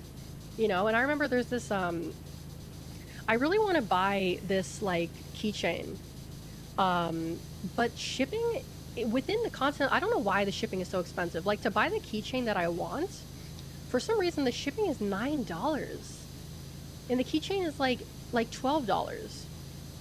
And I'm like, why is it so expensive? Like, I don't really know. Like, I'd ask, like, I know the person who's like selling the keychain, and I could ask them, but I don't want to, you know, come off as rude or anything. But it's a bit unfortunate that like it's gotten so expensive. You paid $30 to ship 2 keychains? Oh my god, that's awful. Like, what I usually end up doing is I usually just like charge a flat price for the shipping. Like, okay, I'll charge like $3 for the shipping, right? And then I will pay the remainder of the shipping cost, because that is more appealing than charging the consumer the full price for the shipping. It even gets worse when you buy heftier stuff. Yeah, like I have given up trying to sell like heavy things. Like, if I wanted to sell like a pair of like sneakers or like my keyboard, I don't think I could do that, because it would cost like $30 to ship, and no one's gonna pay that. No one's gonna pay that, right? Like, it would probably be cheap. Like, if I were to sell the keyboard I have, it would, like, even if I were to sell it at like less than I paid for it, just the shipping costs alone would probably bring it up to full price. Like, yes, I mean, sneakerheads, of course. Sneakerheads will pay, like, whatever for anything. But I mean, just, like, the average consumer. Like, even me, like, I avoid buying something if the shipping is so expensive. Like, for example, I finally bought my first tub of gamer subs the other day, because they're running a free shipping promotion right now. Not affiliated with them yet. Hopefully one day I will be. But Gamer Subs is running a free shipping worldwide promotion. And normally when you use a creator code, it gives you 10% off your total purchase, right? But I actually did the math. And it's actually the free shipping is actually a better deal than getting 10% off for Gamer Subs. Like, the 10% off, like, you're still paying I think for me it was like $9 for shipping, I think, without the code. And if I were to take like 10% off of something that was like, you know, $35, like it's a better deal to get the free shipping. It's a way better deal to get the free shipping. Excuse me. Did eBay for years, and after eBay taking 30+%, I got fed up. Yeah, like, I know actually Mercari actually removed all seller fees from their platform recently, but yeah, I know, I've dealt with eBay a lot too, and they're kind of, you know, it's not really getting them anywhere, I don't think. Pirate Bay is still good. Yeah, shipping just, it sucks now. It really sucks, and it just keeps getting more and more expensive. You know, and it's like, it's just unfortunate. It's very unfortunate. And it's like, I understand because, you know, inflation or whatever, but it's like, no one likes paying for shipping. Especially me. Like, I will avoid buying something if, like, I have to pay more than $5 for shipping. Because, like, for me, it's like, especially if it's a small thing, right? Like, oh, it's a tiny ass, like, whatever thing, and I have to pay, like, $8 for shipping? Why? Like, that's insane. And it's like, part of me is like, oh, they're scamming you, but then it's like, no, actually, it does cost that much to ship it now. They don't promote you even if you have a 10-year account and almost 1,000 very positive reviews. Really? I didn't know that. Oh, wow. Yeah, because I think, like, what a lot of people that I've seen do is that they, like, for example, a lot of vintage sellers will advertise, like, outside of, like, eBay or Mercari or whatever. They will advertise, like, on Instagram, like, with an Instagram account. But that's, like, a lot of extra work, you know? That's why companies have free shipping and the price is included with the item. That always gets me. Like, if it's free, even if the price is included with the item, like, the free shipping just feels better. right? It just feels better when you get free shipping. You paid $8 for shipping for cereal? 17 bucks for 2 bags of cereal? Oh my god, that's crazy. That's crazy. Wait. 17 bucks for 2 bags of cereal. 10 for the cereal and 8 for the shipping? Huh.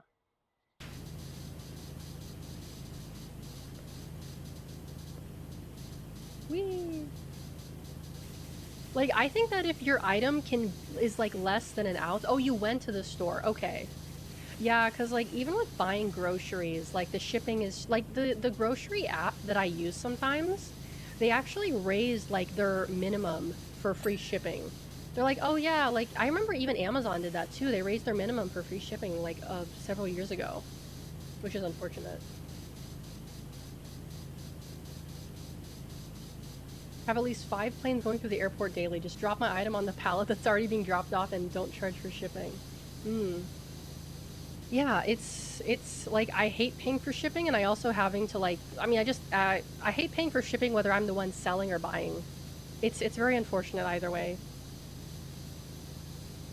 Where's that still dirty? Oh, this is another orange level where I can't see where the dirt is because it's friggin' orange. Like, I mean, I know that it's because of, like, the price of gas or the price of, like, fuel that shipping is so high because, like, you know, gas and fuel gets more expensive, and because of the various wars and situations that are happening around the world, that doesn't help either. But it's like, what are people going to do when it gets too expensive to even, like, buy things online? You know, what are they going to do when it gets too expensive to even buy, like, things? Like, it's getting to that point, I think.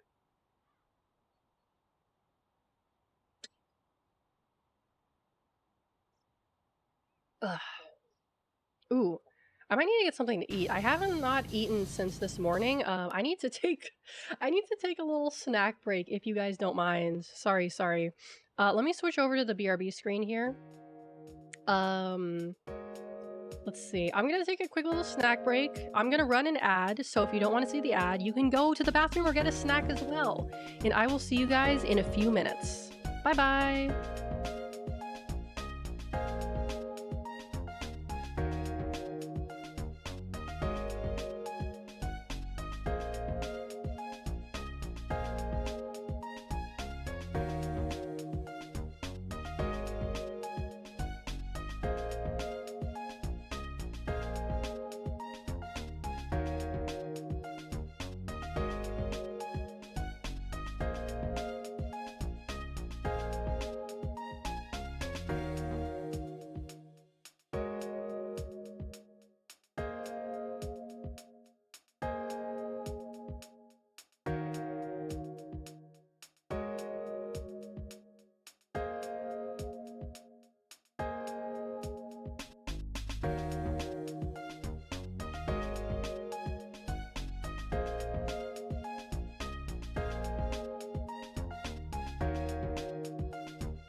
Okie dokie, I'm back. Degenerative, hello, welcome in. You you don't get ads because you're subscribed, silly goose. Only the people who aren't subscribed get ads. If you're subscribed to my channel, you don't get any ads. That's why you did not receive any ads. But thank you for being a subscriber so you don't get ads. Hold on. I switch back over to the game here. There we go. Why did you want ads? Did you want ads, Degenerative? I didn't realize you wanted ads. I don't know what I can do. I'm sorry that I disappointed you with the lack of ads, but thank you, I guess, for subscribing. I don't know what to say. Oh dear. Let's see here. You know, I feel like, yeah, power washing like a paintball arena would be pretty fun. I think another reason shipping has gotten expensive is because people want fast shipping. Oh yeah, absolutely, for sure. I think that's definitely part of it. Ban them for a month so their sub doesn't renovate? No, I'm not gonna do that. No, I'm not banning you. Degenerative, I'm not banning you, no. No. Flying paint chips? Oh, is that what would happen? I mean, I don't know, I feel like it still would be somewhat satisfying because you get to see all the paint fly off. Please, no, I'm not banning someone who asked me to ban them. I only ban people who, like, genuinely, like, piss me off or make me feel uncomfortable. And that doesn't mean you should do that. That doesn't mean you should do that, because, like, oh, by the way, a Degenerative, also bans are permanent in my channel. There's no, one does not get unbanned in the Alex Azarashi channel. I don't even have ban requests, unban requests on. So yeah, if you got banned, it would be forever and ever. That's perfect. No, what are you saying? You don't want to watch my streams? Is that what you're saying? That's so mean. That's so mean of you. How could you say that to me? That's so mean. Ugh. Okay, that wall's finished. This is a good level. I like this level. This is a very good level.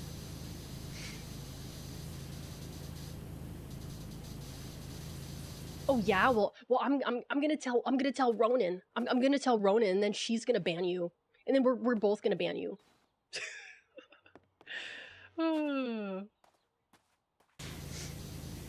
You should force him to stay subbed forever as punishment. Oh, if only there was a way to do that. If only there was a way to do that. Yeah, give me your credit card information. I can be trusted with your credit card information. Do it no balls? No, I'm not going to.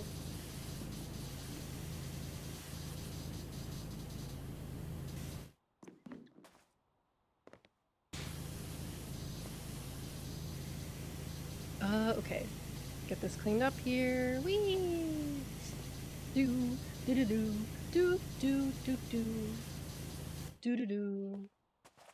Where? Oh, it's 38 over here. Okay.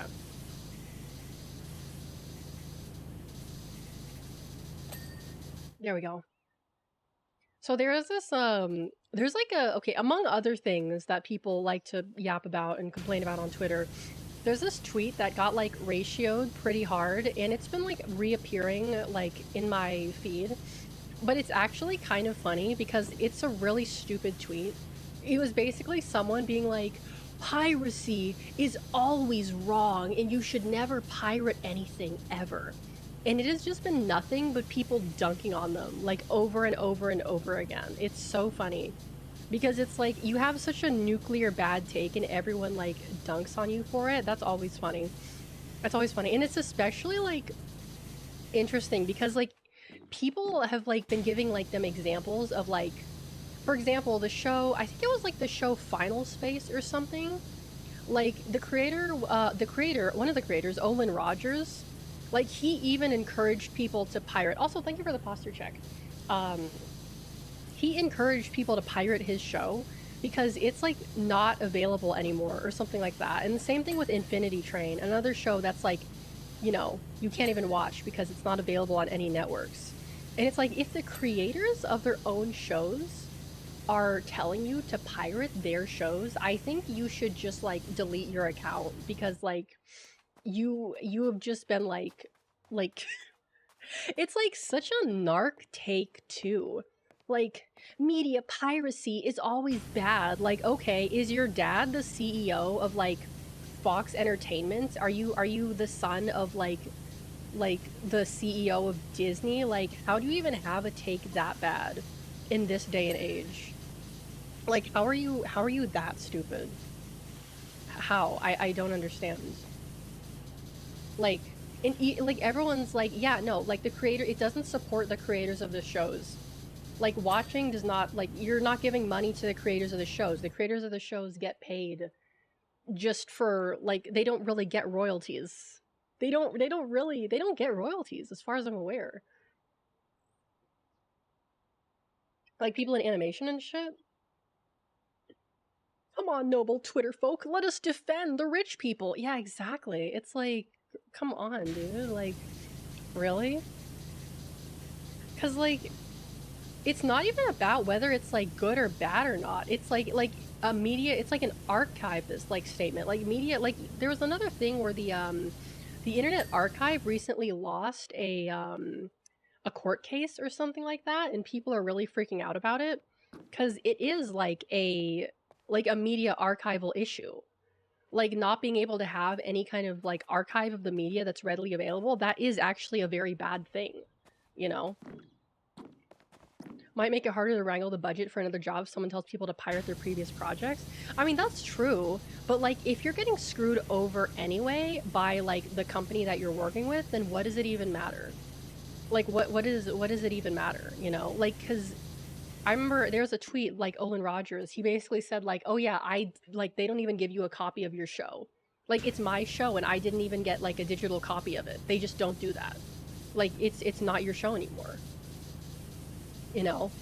And even the creators don't get access to it because they don't actually have any ownership of it, which is unfortunate, you know? A lot of people see legality as morals. Yeah. It's definitely like a new level of like fandom policing, I feel.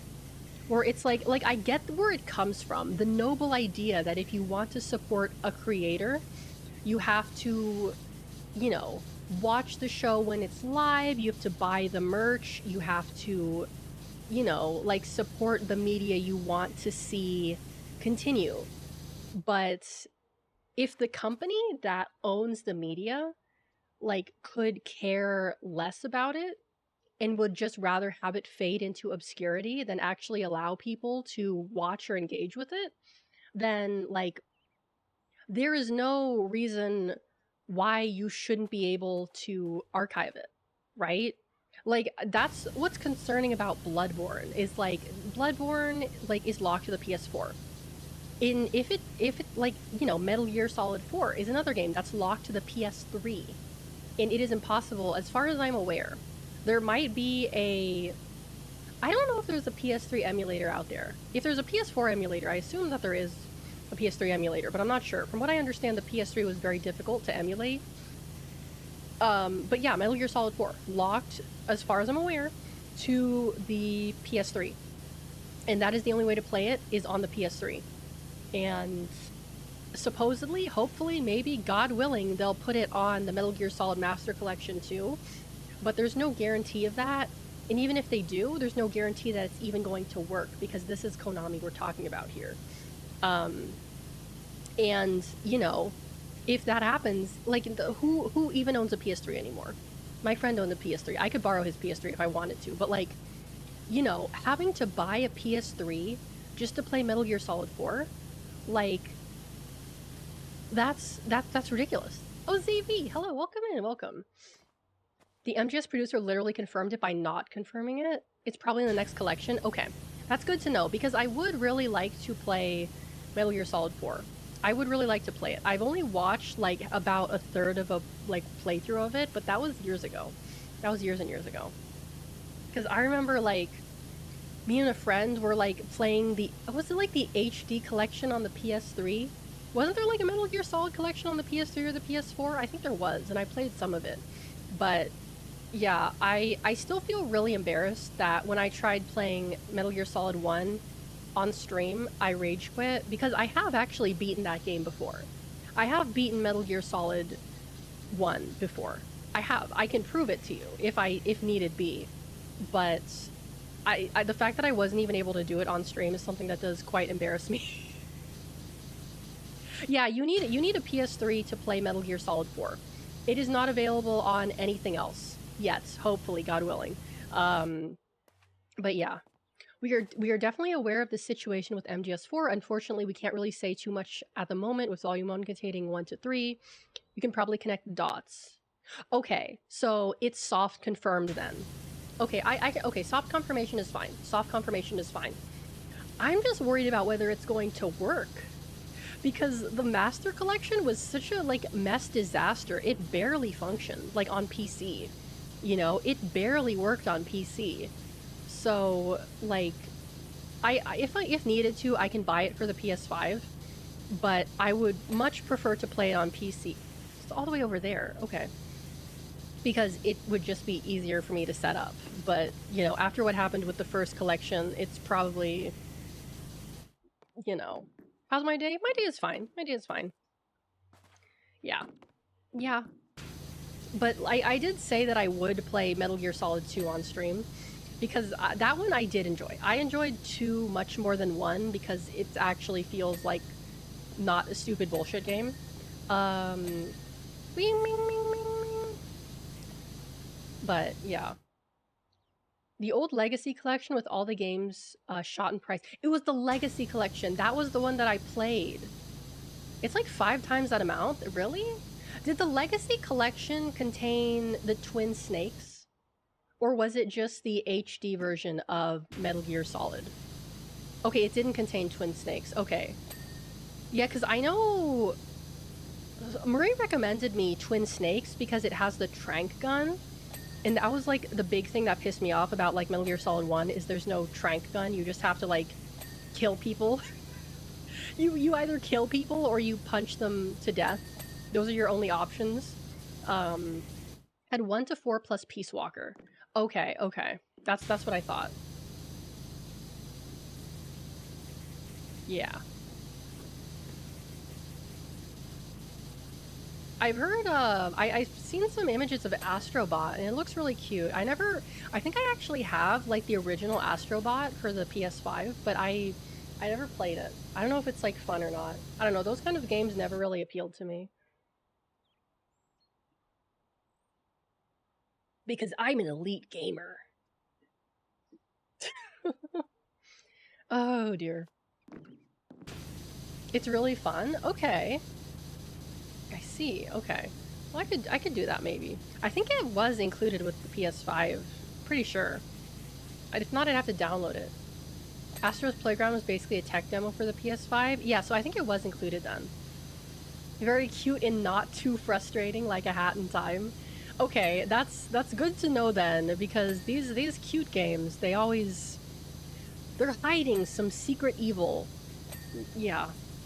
1 to 2 hours. Okay, so if I were to do that, it would be a short stream, or I'd have to do something else before or afterwards. Okay.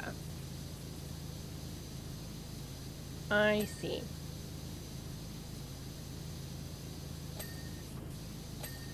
Ding, ding, ding, ding, ding. Let me actually take this off.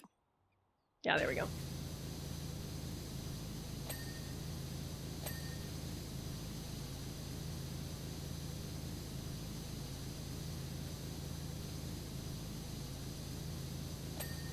I remember I saw this post, it was like a gif of Astro's Playground, and it said, like, what was it say? It was like, instead of using, like, your next-gen hardware for, like, rendering, like, hyper-realistic graphics, you use it to, like, render in particle effects and, like, 50 billion different, like, items when you beat a boss. Because it was, like, Astro, and he's, like, beating a boss, and there's, like, I don't know, like 200 mangoes on the screen for some reason, like individual items. And I was like, why would you need to render so many mangoes? I mean, clearly they have a reason, but... Because isn't They're gonna be like a PS5 Pro that's gonna come out. I've heard rumors of it, and I think it might be like almost done, or they're ready to bring it out. Not that I'm gonna buy it, because, you know, I already spent like fucking $500 on my PS5. I'm not spending like $600 on another console, you know? The dude who hoarded cheese wheels in Skyrim? You mean me? You mean me? Why, I'm in this picture, why are you talking about me? I love hoarding cheese wheels. They're great, they're great. Hoarding cheese wheels is the best. They do give you a decent amount of HP, too. Eating a whole cheese wheel gives you a decent amount of health. It does. I can confirm this. Have you seen the video of, like, the rich kid who's trying to buy a whole wheel of cheese? And the guy who's, like, the owner of the store is like, no, you can't buy the wheel of cheese. Can you go? Sorry, there's, like, a gnat on my microphone here. Holy shit, leave me alone. Okay. Like, it's a funny video, because it's like this guy, he's like, he must be European or something, because he has kind of an accent, and he's like trying to argue, like, why won't you sell me the wheel of cheese? And like the guy is like, no, you can't buy a wheel of cheese, that's like $2,000. And he's like, I'll pay for it. And he's like, no, you can't buy it, it's my store, you can't buy my cheese wheel. And the guy's like, what are you gonna do with the wheel of cheese? Eat it? And he's like, yeah, I'm gonna eat it. And he just refused to sell this kid, like, his wheel of cheese. He just refused to sell him his wheel of cheese, and I just thought that was really funny. Like, you do not possess the skill level necessary in order to buy this cheese. Like, his stats just weren't there. His cheese stats weren't high enough to buy the wheel of cheese. Yeah, you gotta work on your dairy stats a little bit more before you can buy an entire wheel of cheese. Yeah, he was a fake cheesehead. A very obvious fake cheesehead. No, I can agree with you there. Like, he just wanted that wheel of cheese as a decoration for his house. He did not respect the cheese. His handling of the cheese wheel also was very, like, disrespectful. I don't know how else to describe it, but I feel like if you handle a cheese wheel, you should, yeah, exactly. He would not let the cheese be disrespected. You must be very respectful when handling a wheel of cheese. I can, yeah. Like, even I don't think I have the stats necessary to weld a wheel of cheese. I don't think I could do it. I just don't have the stats. Like, even as a cheese lover, I don't think I could do it. I just don't think they'd, yeah. I mean, like, unless you have, like, a restaurant, I see no reason to buy a wheel of cheese. Like, sure, you have your own restaurant. Yeah, buy your own friggin' wheel of cheese. But if you don't, like, what are you gonna do with the wheel of cheese? Right? Like, come on. It's like, obvious fake cheesehead spotted. Faker spotted.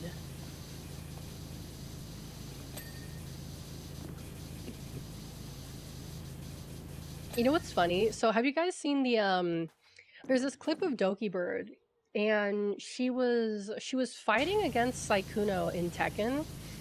I think it was Sykkuno. And so she did something really funny. She basically beat him at one round and then disconnected. And I was just thinking, like, I would have done the exact same thing. Like, I would have done the exact same thing. Like, that's just so funny. I would have done the same thing. Because I am also toxic like that. That's why I can't play those games, because I am also toxic like that. Oh dear.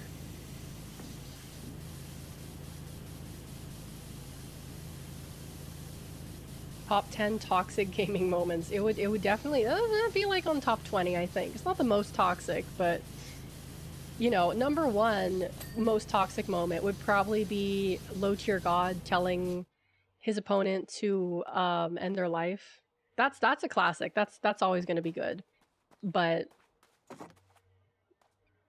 that's just like everyone who watched that clip got radiation poisoning. It was so toxic. Like, I honestly, I don't blame her. I do the same thing. I do the same thing. It's just, it was like funny. It was objectively funny too. I feel like if it's objectively funny, then it's not toxic. if it's objectively funny, then it's not toxic. That is my decree.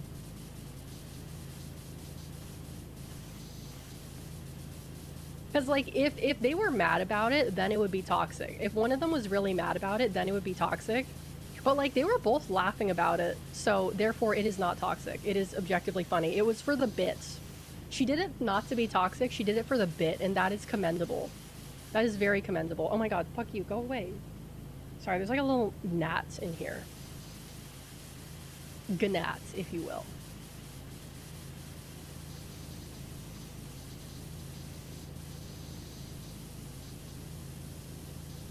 Up.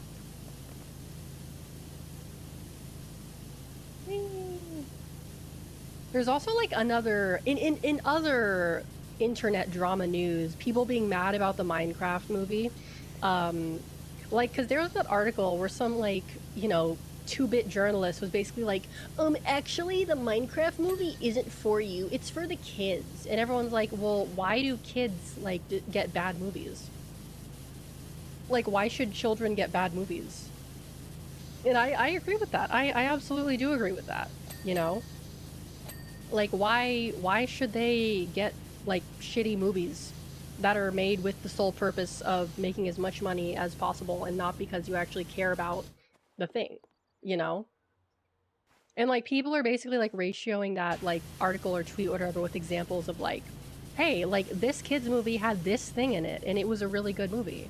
Like, it doesn't, like, a lot of people are basically using the example of, like, you can put, like, dark and mature themes in kids' movies and, like, have it not be weird, I guess. Which is, like, I feel like, the Minecraft movie is not going to be that. You know, it's gonna be like the friggin' Mario movie or whatever. But, I do understand what they're saying, because one of my, like, I've talked about this before, one of my favorite animes is a children's anime. It's called, Pretty Rhythm Rainbow Live, and it's, you know, it's an idol show. But it deals with a lot of, like, you know, mature themes in it. Like, it deals with loss of a parent, it deals with divorce, it deals with, you know, your, you know, being misunderstood and having, you know, your passions be taken away from you because of your lack of performance, you know, being under, like, pressure, having, like, you know, overbearing parents or, like, stage moms or, like, you know, all these things that, like, people will experience. And, like, despite having all of these, like, mature themes, it was still not only a good show, but it was, like, still a children's show at the heart of it. It was still, like, you know, meant to sell toys, it was meant to promote an arcade game. It had a purpose, like, to make money, but it still had soul to it, and it still had, you know, at least some kind of message behind it. And what happened to that show, that series? Hold on. Sorry, I gotta take something out real fast.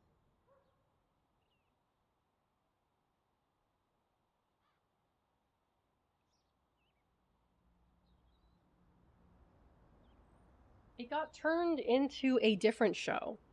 It got turned into Prepara, which is basically like not a remake, but it's basically like the new version of the show. And it is completely different. And I was like, it's still, like, you know, at the whole, like, at the end of it, like an idol show meant to sell toys to children and promote an arcade game.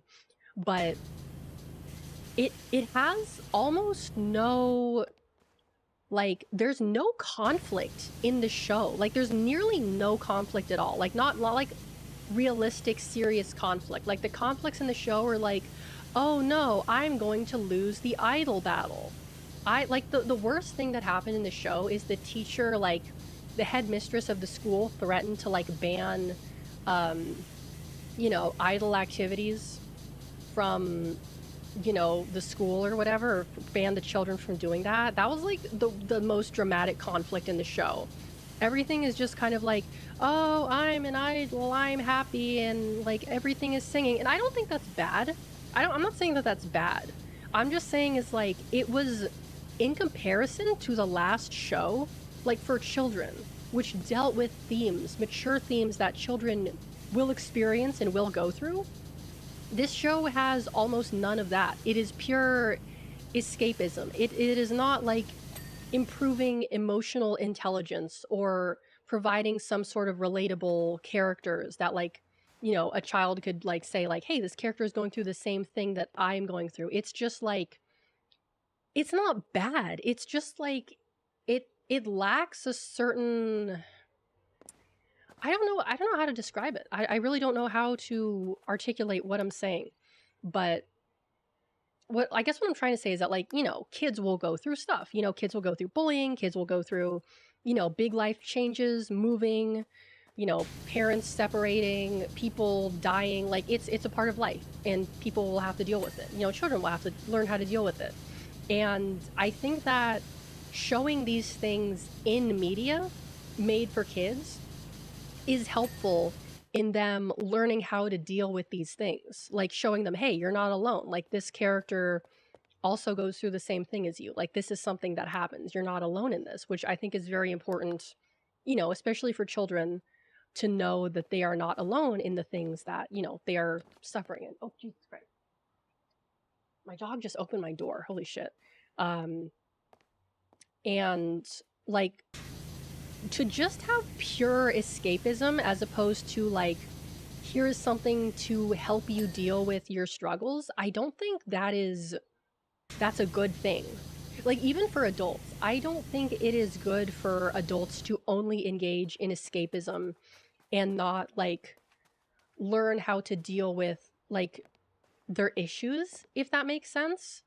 Like, say what you will about like media, but like it is something that influences all of us, you know? Like, we grow, we learn things not only from the people around us, but by the media we engage with. Like, it's not like 100 years ago where, like, maybe 200 years ago, I should say, where it's like you learn from, there was no TV, there was no, you know, like anime, there was no whatever, maybe you had the radio, but like, you know, people learn through media now.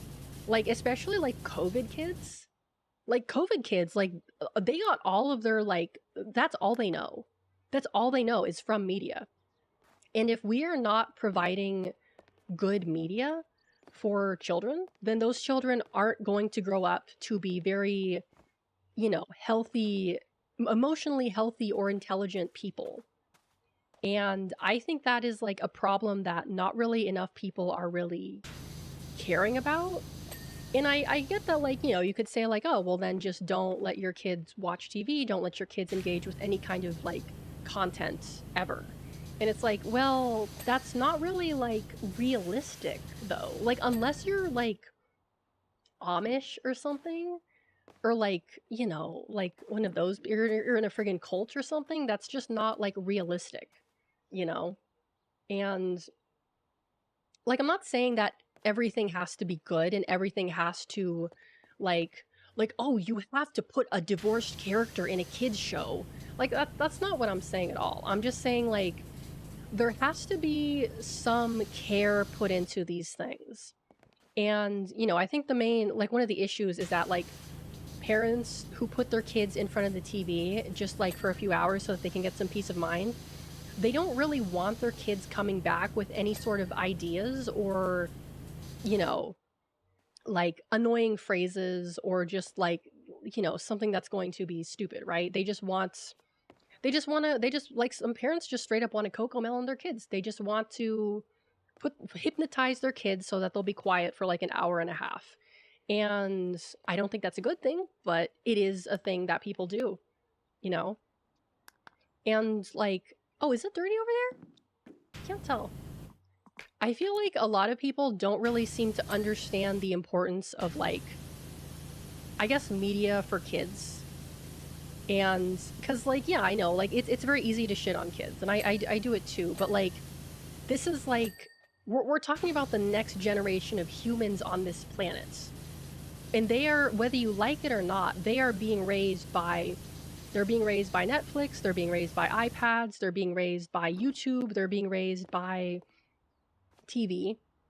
And, you know, it's like, it's easy to say like, oh, I will just be draconian and control everything my kid watches, but that's like, that's not realistic, because like, I was a kid.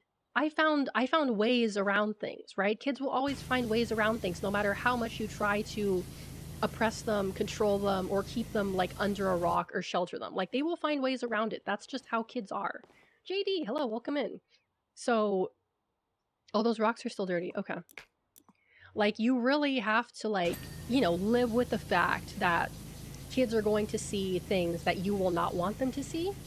But the most important thing I feel like you could do as whether like I know I'm talking out of my ass here. I'm not a parent, but I am someone who is interested in education and who is planning on pursuing a career in education.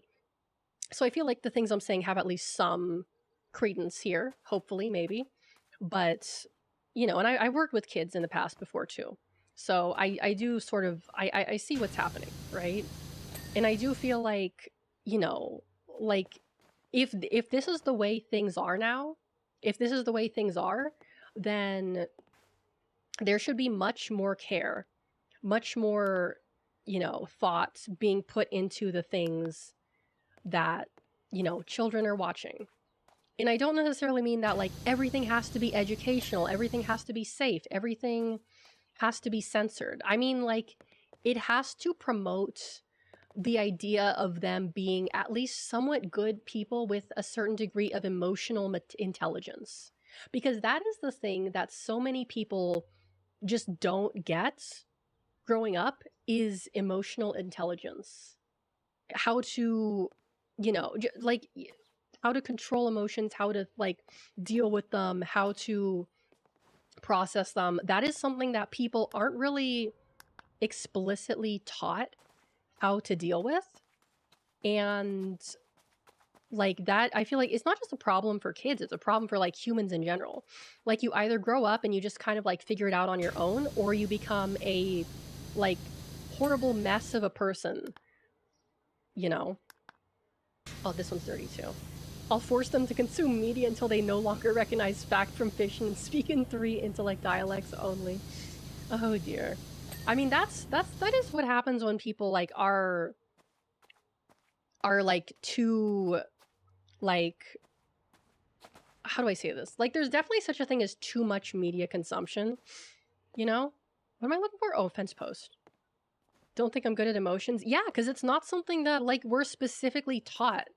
It's not really something that, like, anyone, as far as I'm aware, is specifically taught how to do. Like, they teach you, like, very basic stuff, like when you're a baby, or, like, when you're in a preschool, right? Like, oh, like, someone took your toy from you.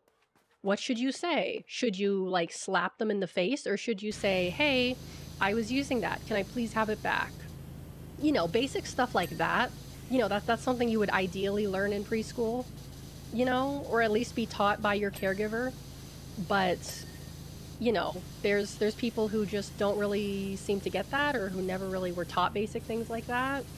Or just like, like, hey, when you're upset, should you be destructive? No, you shouldn't be destructive when you're upset.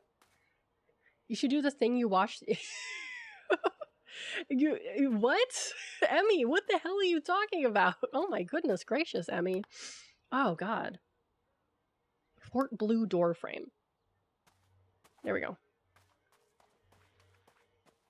Like, I do think that, like, silly media that's stupid and exists only for the purpose of entertainment and being silly and stupid should exist. I do believe that. But I do believe, like, there should, like, be at least some, like, care put into shows that deal with things like that, Like, despite all the shit that people, like, give it for various reasons, I feel like Stefano Universalis, as I like to call it, was a good kids show that dealt with heavy themes while also being able to teach, like, emotional intelligence.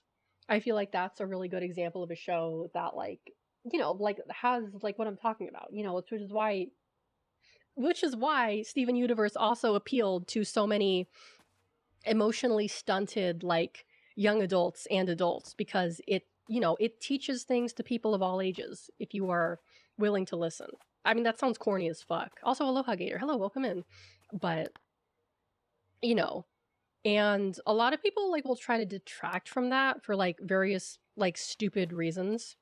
Don't even get me started on Bluey. I feel like I've never watched Bluey, I'm willing to say that Bluey is probably a good example. Like, given its popularity with, like, you know, people of all ages, I'm willing to say that Bluey is a good example of, like, a TV show that, you know, has the kind of attributes that I'm talking about. But my God, if those Bluey fans aren't annoying, you know, like, I get it. You're 28 years old and you like Bluey. Like, do you have anything else to say? Like I get it. Like, I don't think it's a bad show. Like, if what people are saying about it is true, then it is, like, objectively speaking, a good show that teaches people, like, you know, emotional things. Is Blue the new MLP? Oh my goodness, JLP! Thank you, JD. Why did I say JLP? Oh, I know why. Thank you so much for gifting a sub to Aloha Gator. Thank you. Like, I am not really sure if I can say that My Little Pony was a good example of a show that... What am I looking for? Fort Blue Ramps. Oh, this thing. Like, taught people how to, like, not be assholes. Because, like, a lot of My Little Pony fans did turn into, like, assholes. Or, like, they were just assholes in, like, a different kind of way. I don't know how to describe it. Like, I don't know. Like, it's interesting that you bring up MLP because it's, like, a show that essentially appealed to, like, emotionally stunted 4chaners. And, like, I get that the 4chaner to soft boy MLP fan did exist for a bit. I don't really think it was, like, as effective long term as people, like, thought it was going to be. Like, because, you know, people were saying, like, oh, I was an asshole before MLP, and then I learned how to be nice. And it's like, yeah, well, you certainly didn't learn how to bathe, that's for sure. But, oh, dear. Fort Blue Tower Wall Caps. What does this mean? Must be this one. Yeah, they should have had an episode of proper hygiene on MLP. That's what they really should have had.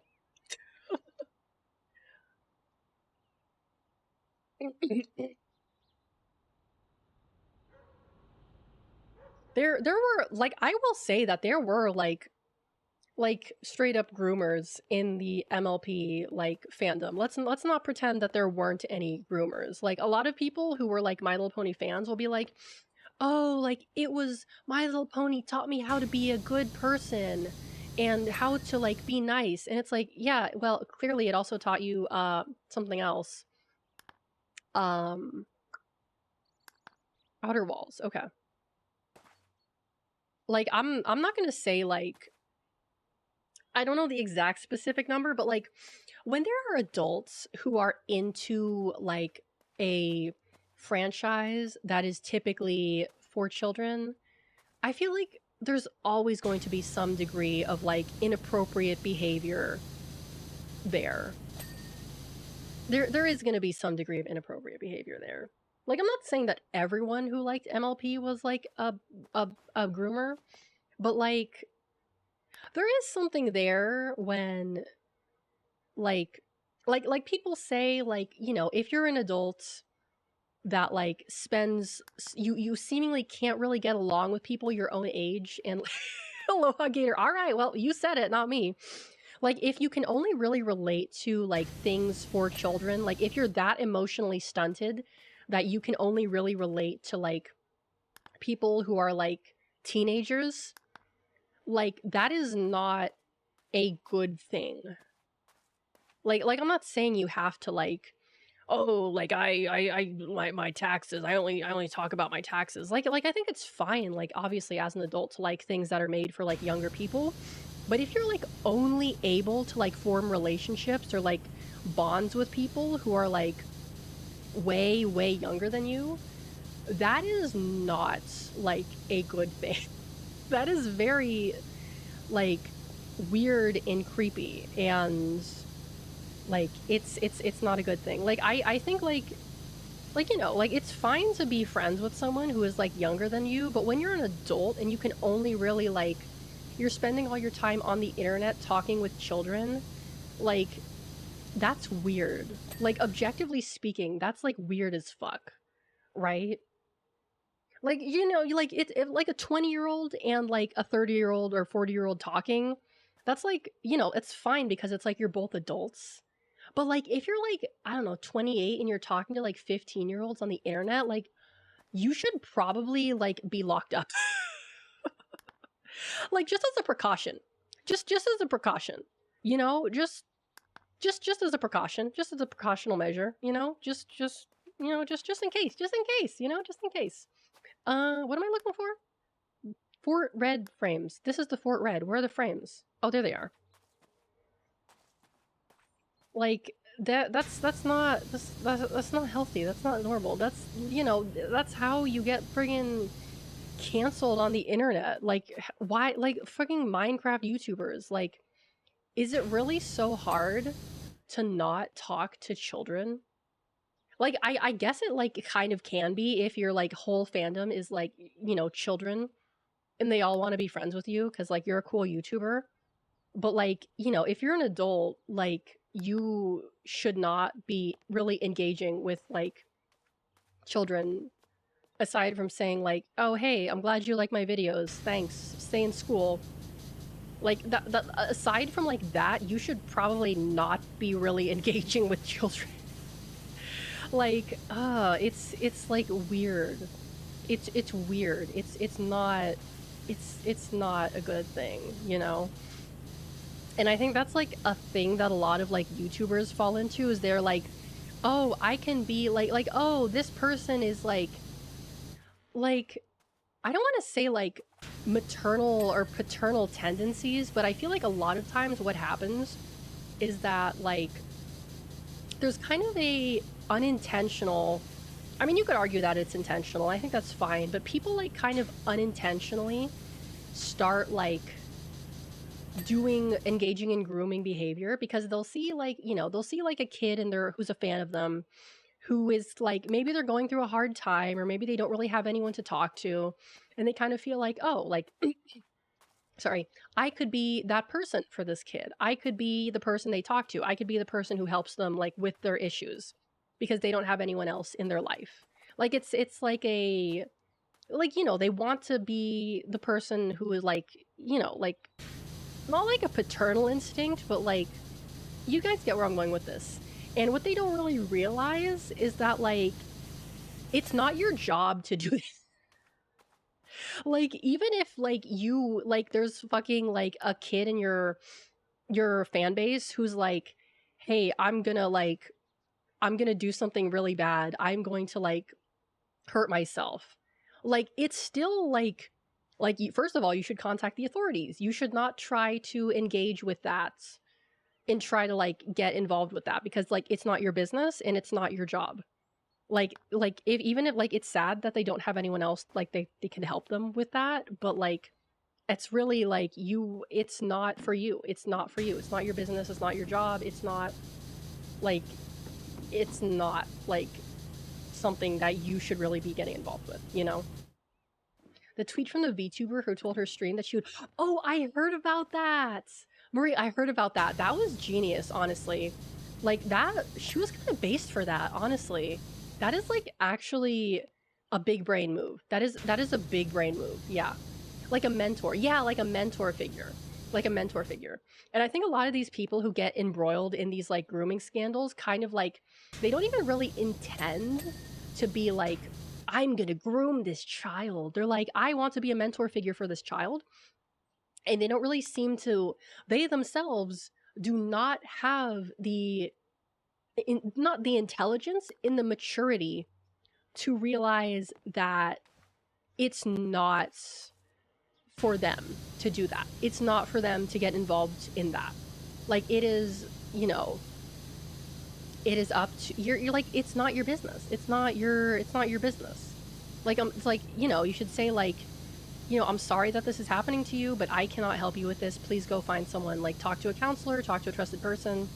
And, you know, like it's not your, like it's someone else. Like it's someone else's life, you know, and you really shouldn't be getting involved in that.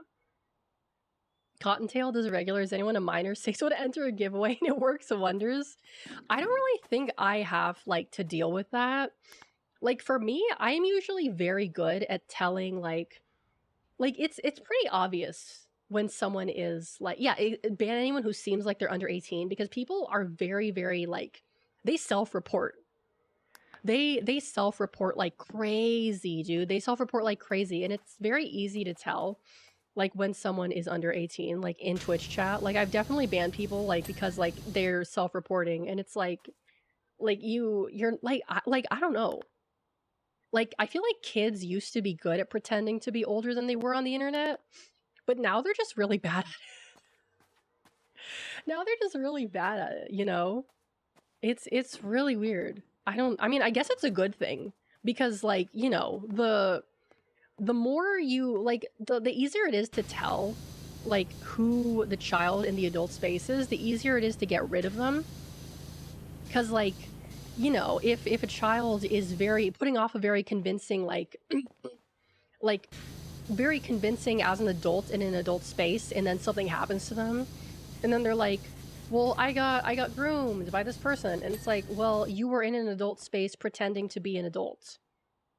Like, I'm not saying that it's deserved. I'm just saying it's kind of like, what were you doing here in the first place, and why were you like engaging with like these kinds of people? Like you like, I'm not saying it's deserved. It's just like, well, like you were like also in like tricking people.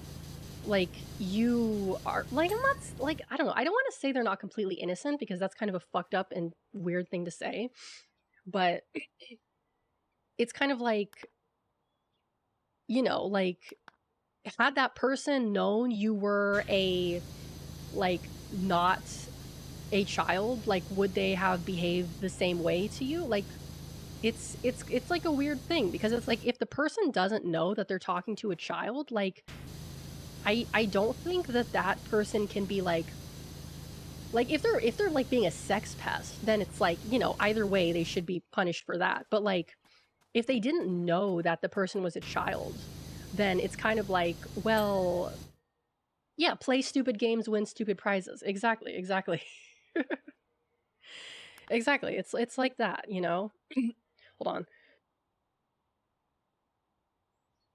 on. General store sign. Oh, it's over here. Everyone points and laugh at Murray. No! I didn't even notice it at first, to be honest with you. I only noticed it when you pointed it out. There we go. Mine ceiling beams. Okay, I know where that is.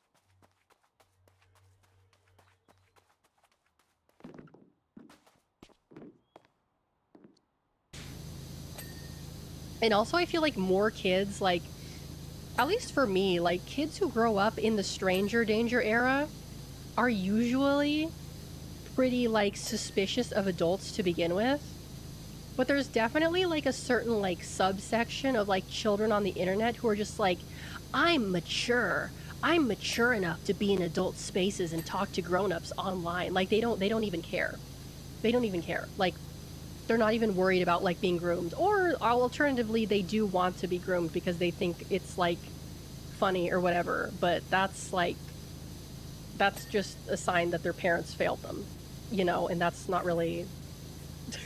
that's something else entirely, you know? That's something else entirely. Oh, God.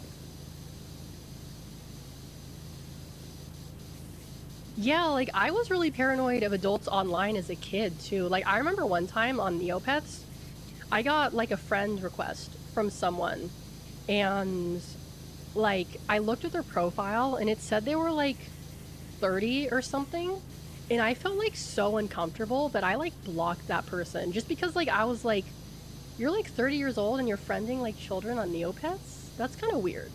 That's kind of weird. Like, I just knew instinctively that that was, like, weird, right? I just knew instinctively that that was like fucking weird as shit. To be fair, I don't think they knew I was like a kid because I didn't have my age listed on my account. But like, you know, that's still like, maybe like don't friend people randomly on Neopets. Like if you're like over 18, I guess. I don't know.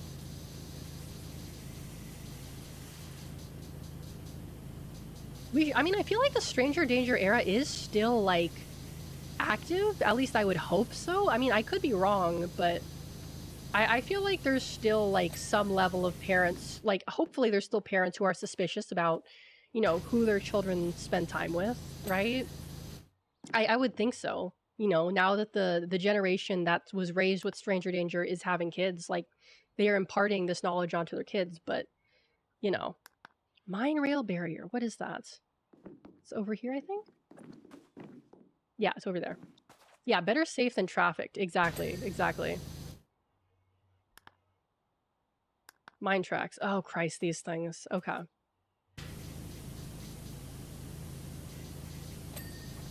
Ding. The whole thing, huh? Oh dear. Oh yeah, I can see where it's still dirty.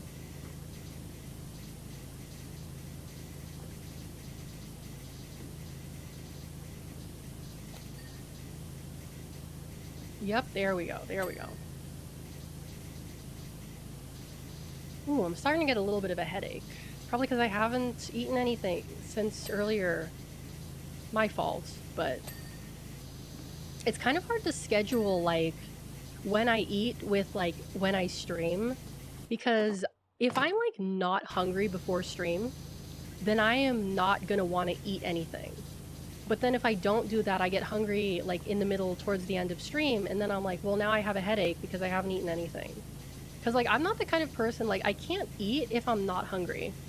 Just eat on stream. I don't like doing that. I just don't like doing that because I'm like, it's like if I'm eating on stream, then I'm not providing content for you guys.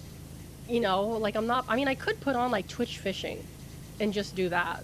Or like Wordle, or not Wordle, but like words on stream. But like, I don't know. I'm just afraid it's gonna be boring. I'm just afraid it's gonna be boring for you guys. If I do that, if I just take a sidebar and I put on fishing or Wordle or words on stream or something, you know? I mean, obviously I'm gonna mute my mic because I don't want people to hear me eat. But I don't know. I'm just worried that it's not, you know, people aren't gonna like it or whatever. I do actually need to take another, it's been another hour. I need to take a BRB actually real fast. I need to inquire about, I need to fill up my water bottle. I need to fill up my water bottle. So I will be right back. I'll be right back.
I'm back.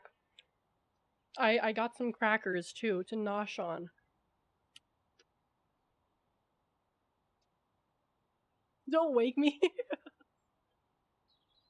Dad joke? Wait, what the fuck are you guys doing? What are you guys doing to my Seribot? What are you doing to my Seribot?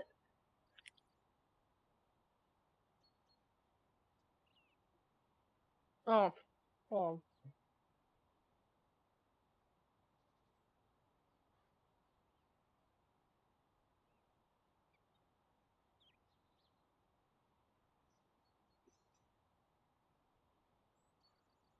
Are you guys abusing my Seribot?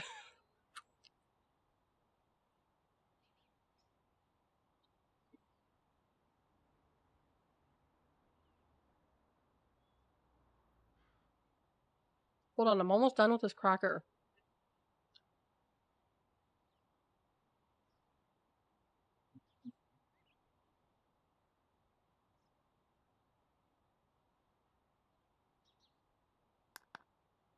Ah, okay. Gotta still clean the mine tracks though.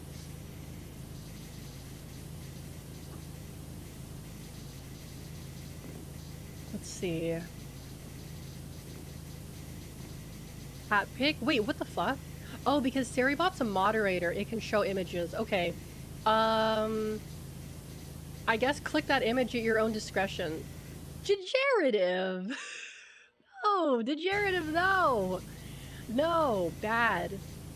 Bad.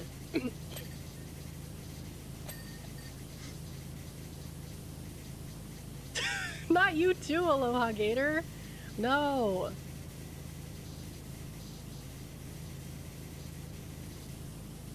Oh dear. This thing is gonna be such a pain in the butt to clean. Oh god. This is still dirty. Oh, that's dirty. That's clean. Ugh. I have to keep clearing my throat. For some reason, my throat is really like... I don't know, like you can hear it in my voice. My voice is kind of like weak today for some reason. Maybe it's because I've been streaming so much. Oh wait, this one is clean? Okay, I think that's clean. Yes, it is clean. Yay! Mine track sleepers. What does that mean? Oh, these things? There we go. 24 out of 27, so we still got some that are dirty. Flipped Aloha Gator, oh dear.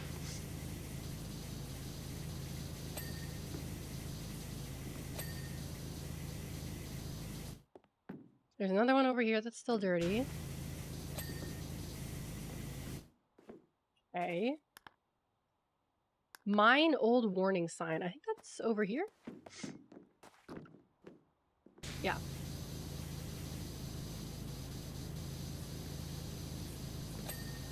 Oh, that was dirty. I didn't realize that.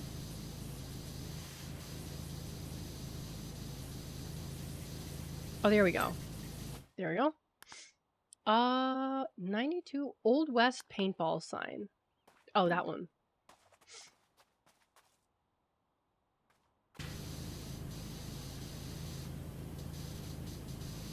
Oh yeah, still dirty up there.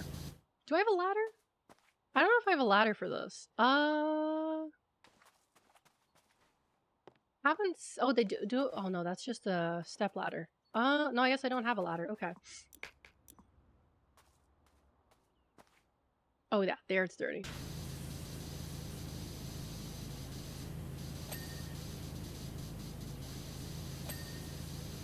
Nice. A post. Oh, these are still dirty. Okay. Well, I'm glad you guys are having fun with the chatbot. What is the stepladder doing? Oh, it's just chilling. Just chilling out.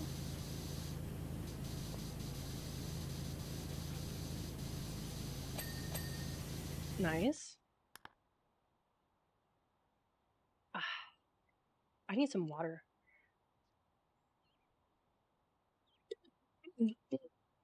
Ugh. Let's see. Pickaxe. Ugh.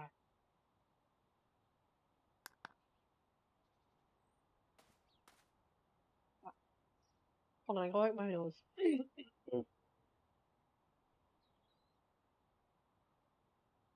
$5,000 for a gnome? That's one expensive gnome.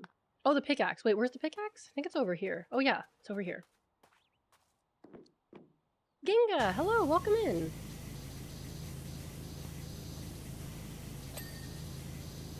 There we go. Rock archway. Oh boy. Oh that. Okay, where is this dirty? Oh wow, all over the place. Okay. Now it's clean. Rock faces. Oh, over there. Okay.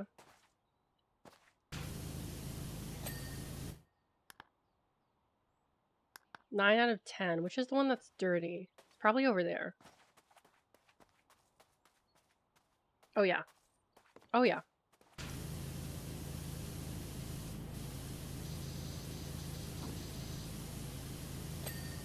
Nice.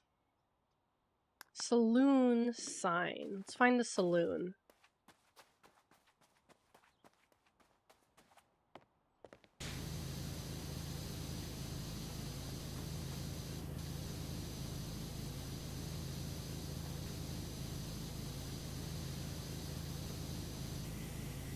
Hey, jump on here. There we go. Sheriff door. Sheriff. I'm gonna call the sheriff.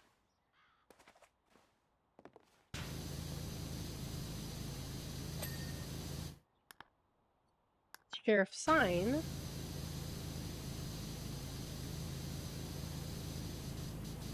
I feel like there aren't really a lot of like Wild West themed VTubers. Like the amount of like Western themed VTubers, I feel like I can count on one hand. Like I know there's Lulu Lasso, there's Lone Star Cult, yeah, I can't think of any other Western VTubers. There's probably more. There's probably at least 5, but it doesn't seem to be a particularly popular aesthetic. Oh, Inigo, thank you so much for your 6 months. Oh no, wait, 10 months. Wait, okay. Thank you. Thank you, thank you, thank you. I really appreciate that.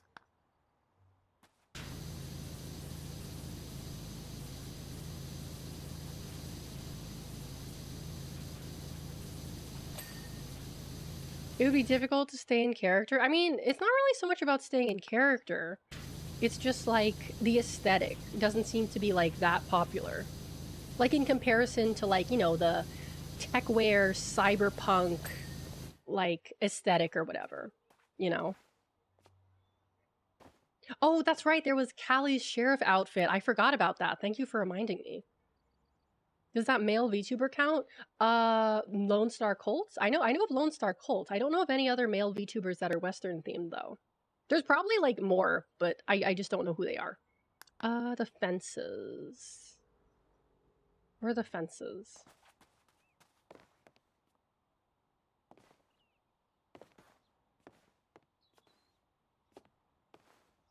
Alex Western outfit when? I'm not really interested in like Western stuff, to be honest with you. Doesn't know of every VTuber fake fan. Maybe I should try to do that. Name 100 VTubers. That would be an interesting idea for a stream. I genuinely don't think I know of 100 VTubers. Like maybe I know like a good like 60 or something, but like 100? That's kind of like, oh, I don't know. Wagon wheel? Oh god, where's the wagon? Medieval seal when? No, if I do like another outfit, it's not going to be, it's probably going to be a business outfit. It's probably going to be a business outfit, like with a suit, because that's what I really want to do for another outfit, like a suit or something. I think that would be cool, and it would fit me very well, I feel like.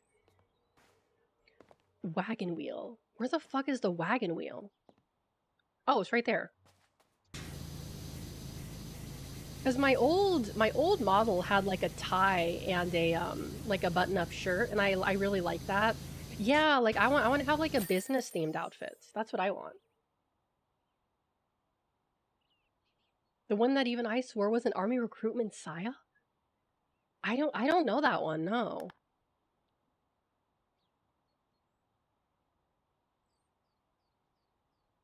You know what? I got time. I got some time before the food arrives, so maybe I could do that right now. Since we just finished this, I could try to name 100 VTubers. Okay. I'll do that. Let me get that set up because I think that'll be fun. I think that'll be fun. How do I get out of here? Bonus jobs? Jobs. I guess can I go back to main menu? Oh, okay. Okay. Oh, Tomoe Umari. She is Western themed, isn't she? She is. Okay. Alrighty. Let me get this set up here.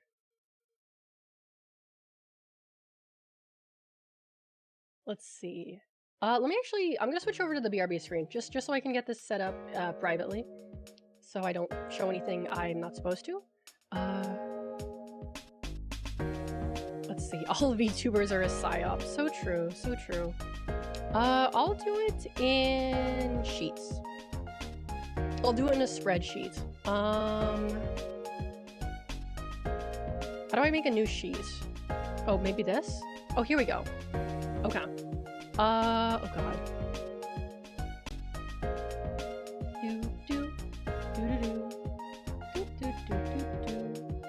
Window capture? It's gonna be in here.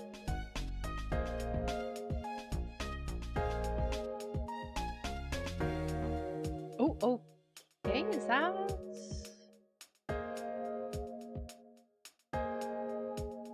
I can't freaking see anything.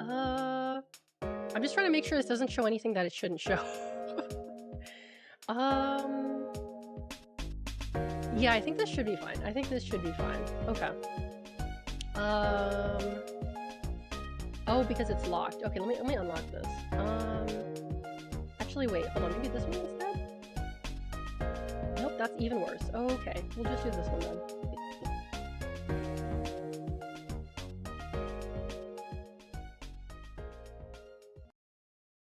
There we go. Okay, yeah, that's fine. That's fine. It's a little cut off in the end, but you can still see it. You can still see it. Hi. Okay, yeah, that works. Okay. Name 100 VTubers. Oh, you need to be able to see the sheets on the side. Okay, hold on a sec. No, I don't want to move that. I want to move this.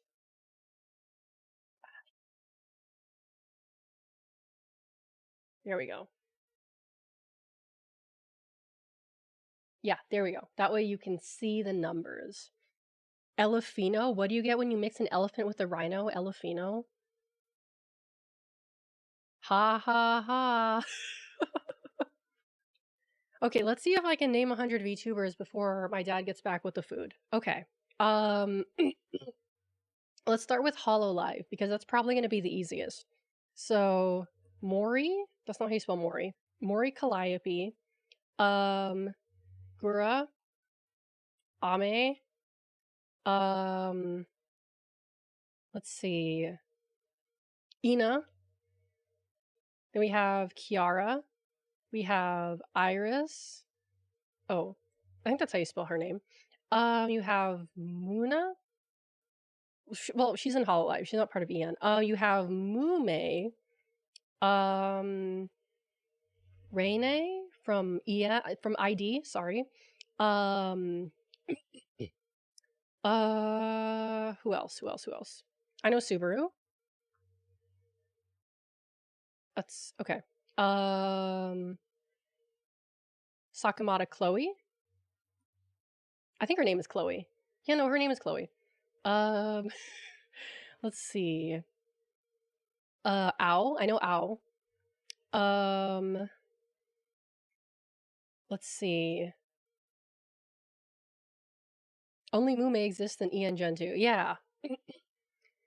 Let's see. Also, don't give me hints. Don't give me hints. Don't give me hints. Don't give me hints. Don't spoil it for me. I want to try to do this on my own. Okay, that's 12. Okay, so we have no, she graduated. Okay. Yeah, graduated ones don't count. Well, I mean they do, but not for me, not for this list. Let's see. The one with the face. Thank you. Thank you for keeping it non-specific. I do appreciate that. Let's see. Oh, no, she graduated. Damn it. Oh. Niji Sanji, we have Anja. We have Petra. We have Maybe I should just go into indies. I think that might be better if I do indies, because that's going to come to my mind faster. You have Mari. You have... Oh, I should do my friends. You have Dolly. That's not how you spell Dolly. I'm sorry. You have Ronan. You have Almontes. You have... Let's see.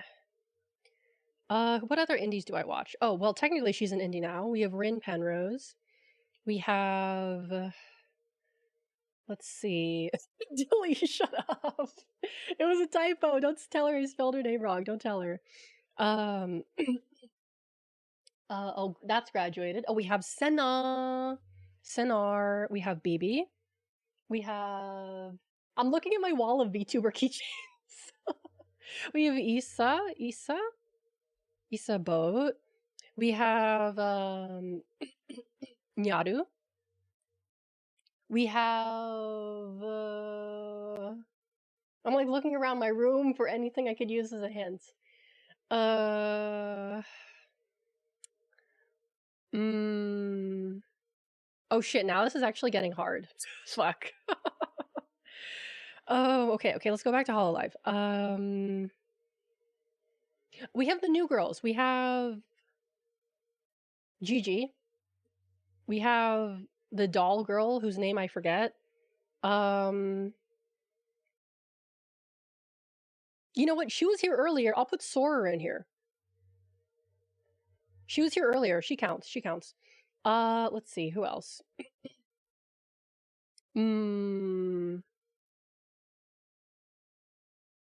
Oh, Amanda. I've collabed with her before. Oh, and then there's Nemcro. Collabed with her before. Let's see. Who else? Okay, we're almost to 30. Also, thank you for the posture check to Jared. Seems like the VTuber can only hold 24 VTuber names. Oh dear. Let's see. No, I really want to look at my Twitch following page, but I know that's cheating. Oh, I know Nayo Speed. Oh, then there's Meredith. I'll just put save him. Meredith. There's Nino. There's Barry. There's Grimmy. There's Mint. There's I need to get some water.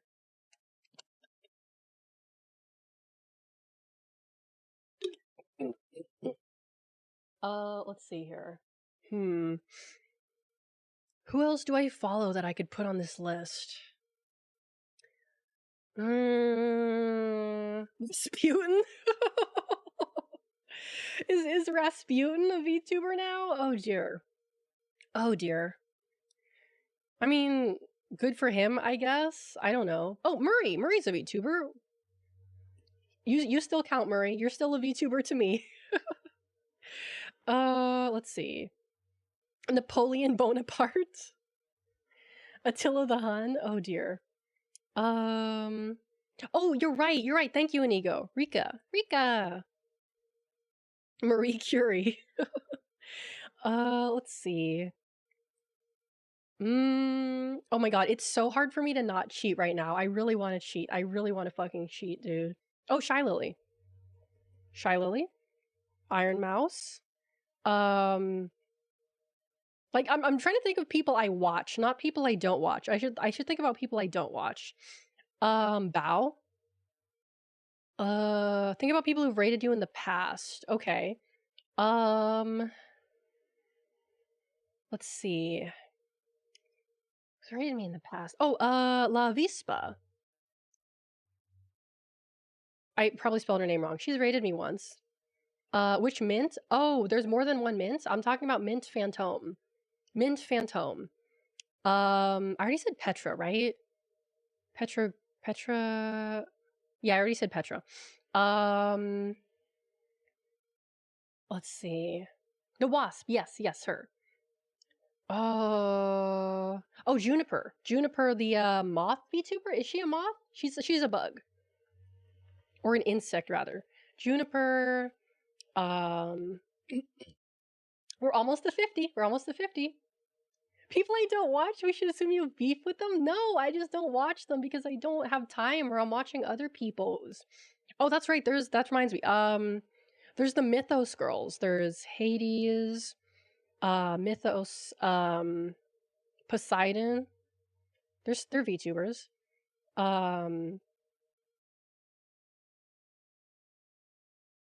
That's the only two I know from that group. Okay, V Shoujo. There's I already said Iron Mouse. Oh, Kason. There's Henya. There's let's see, Zen. There's Haruka.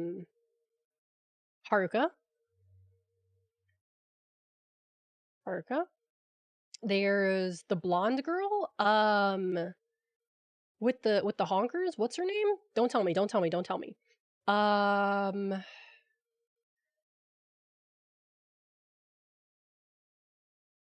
Not Haruka. I'm thinking of yeah, I don't remember her name. Okay, I'm sorry. Oh god, what was her name? I know that doesn't narrow it down. That does not narrow it down. Okay, well I know there's Apricot. The wife of Grant from the Poor Opinions podcast. Are they married? I didn't know that. Apricot. Yeah, it's Apricot now. I've decided it's Apricot now. Okay. Oh, I know. Of course, Phase Connect. Pippa, there's Leah, there's Erina. That's Erin. No, Erin. No. There's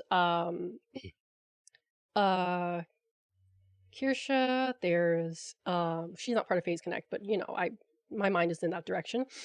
Who else is part of Phase Connect? Oh, Panko. Then there's Saya, Cyroxis, I think that's her name. Oh, we made it to 50. Okay. Let's see.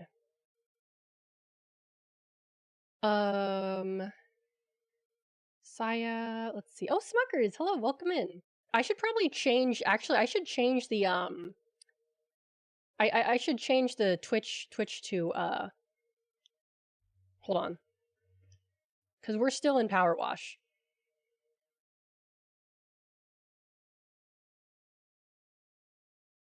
Hold on.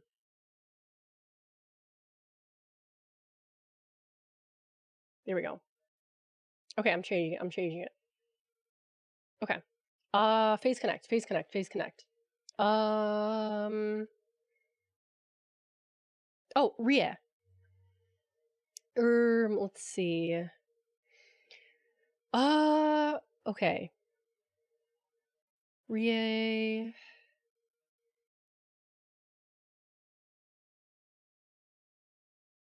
Ah, man, I gotta hurry this up.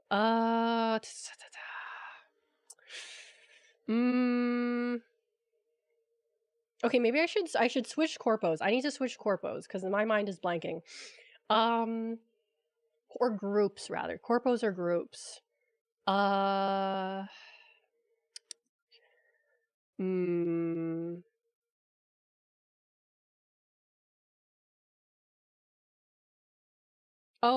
idol. I already talked about Rin.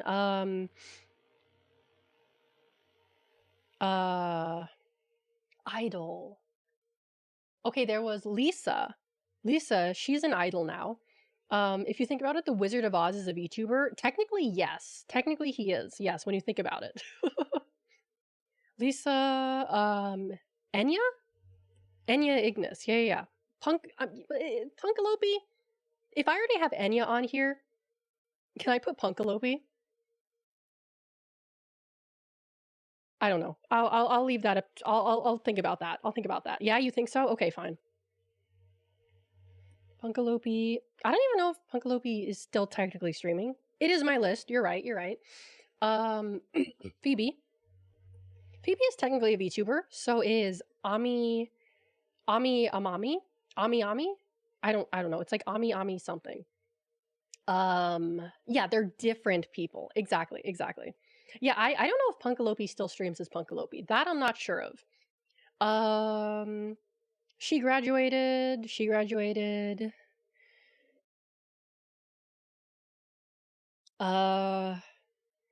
Let's see. 60. Okay. If I get to 60, that's at least something, right?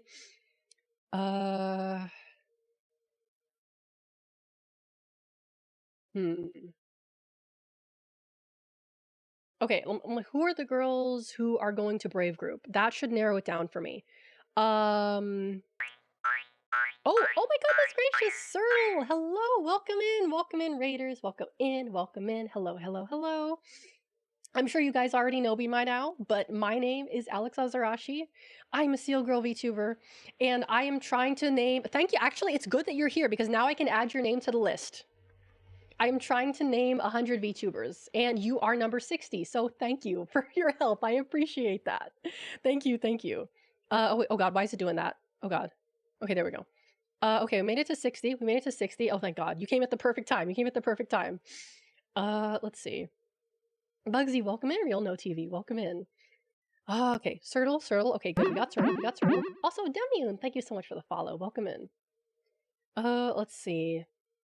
Maybe I should go back to Hall. Neanders, thank you. Okay, well, I should say, don't give me hints. Thank you for the hint, but also don't give me hints.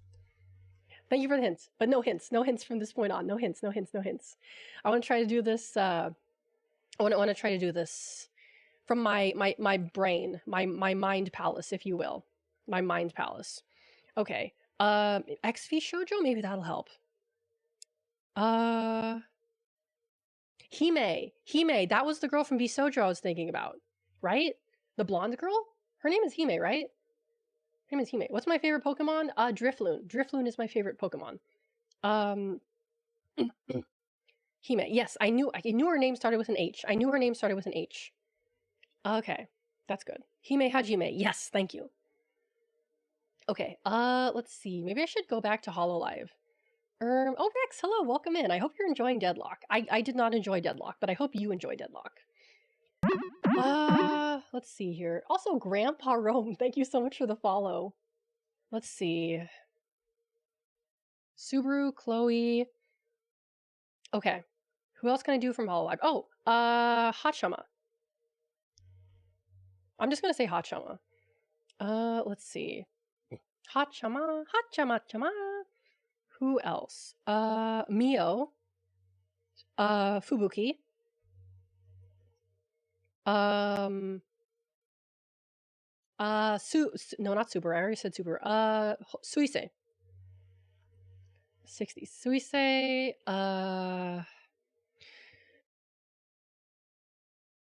Suisei. Who else? Don't give me hints. I'm just talking aloud here, if you will. Toa. She had a live concert. Picora also had a live concert. Maybe I should think about colors. Okay, red. That makes me think of Mio. Orange makes me think of Kiara, who's already on here. Blue makes me think of Suisei, Owl, green. Oh, what is her name? There's the elf girl. Don't tell me her name. Let's see. What does the Skibidi Toilet Redeem do? Well, you're just gonna have to save up your points and find out. Oh wait, I could go to Niji. Okay, we have Vox. We have no, Mr. Graduated. Hold on, let me check something real fast.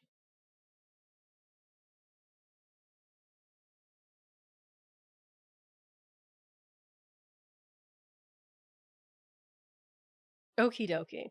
So here's what I can do. I actually need to eat. The food has arrived. So what I'm gonna do is I'm going to turn on the Twitch fishing again. I haven't done that in a while, but I feel like we could probably do that while I eat.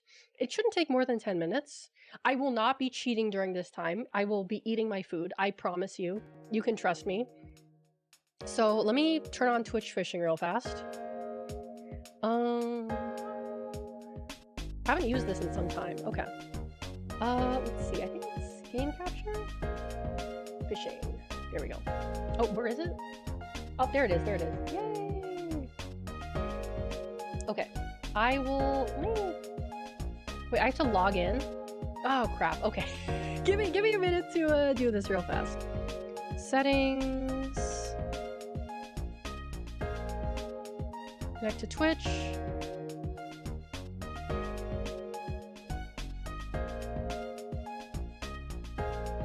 Okay.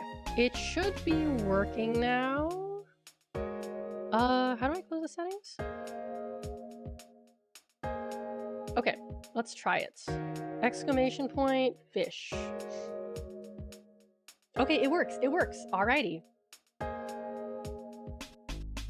Alrighty. Well, I'm going to go eat my din-din, and you guys enjoy the fishing. Enjoy the fishing. I will be back. Bye-bye.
Okie dokie, I'm back. I'm back.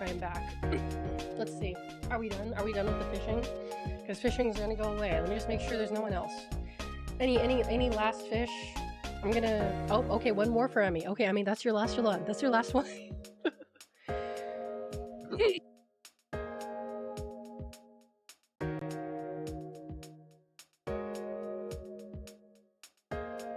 Alrighty. Let me... Where was I? Oh, I was over here. Okay, that's where I was. You got a swordfish. Good job. Good job. Alright, I'm gonna switch over. You know what? I'll keep it on just for you guys. I'll keep it on just for you guys. So let me actually... Do I have it set up in the game capture? Hold on a sec. Do I have fishing set up? I can set up fishing again if you guys want to continue fishing. There we go. There we go. I'll put the fishing over here for you guys. Put the fishing right over here. In case anyone wants to continue fishing. There we go. Oh, actually... A little bit smaller here. Alrighty. Ah, I feel better now. I feel better now. Thank you all for waiting, to those of you who are still here. I don't usually take super long breaks during my streams, but I want to continue this. I want to continue this. So let's... Oh my god, my throat is so fucked up right now. Hold on.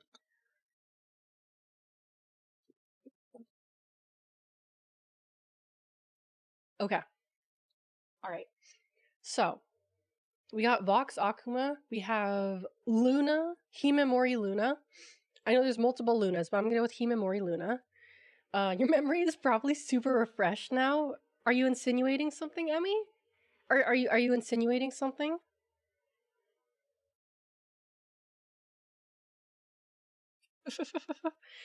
Okay. Let me think back to Niji Sanji. Okay, we got Vox. Oh, Shu. Shu, whose last name I don't remember.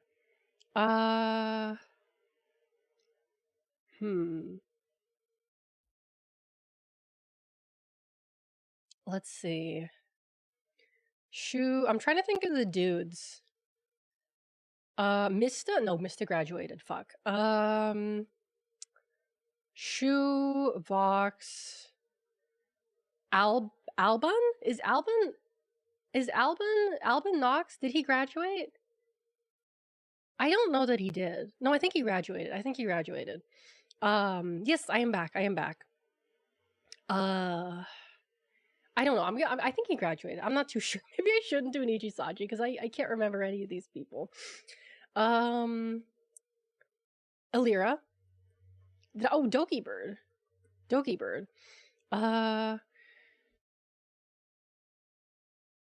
Sorry, I keep having to mute to clear my throat. Oh dear. Oh, do I have any cough drops? I might actually have a cough drop. Let me go look for some.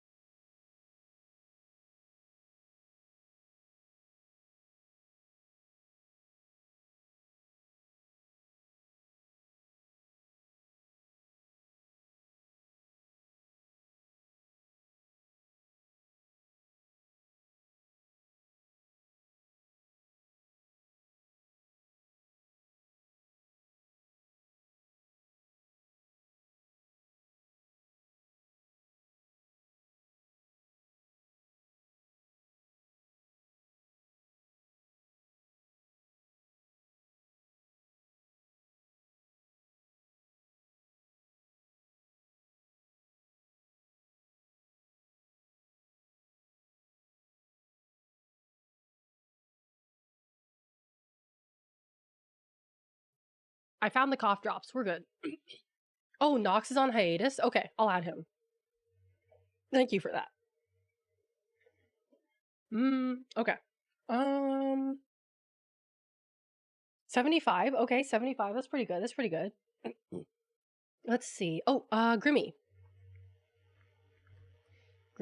There's an indie.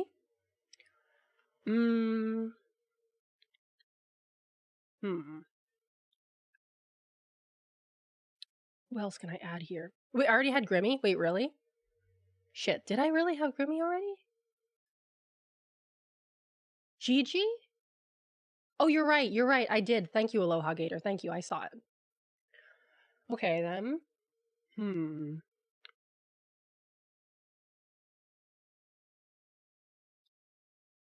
I already got Senna. Nyana Banana. Nyana. I didn't have her. Let's see. Any other flavor ones? Minna Vanilla. I didn't get her. I think that's how you spell her name. Oh, Obake Pam. Okay. Who else can I put in here? Have I named myself? Also, welcome in, Lulu. I don't count. I don't count because I'm the one doing the list. So unfortunately, I do not count. Oh God, hello, welcome in. Let's see. No hints, by the way. No hints for those of you who just joined. No hints. Okay.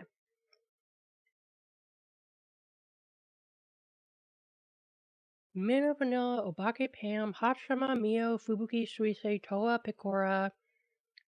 Picora's mom? No, it doesn't count.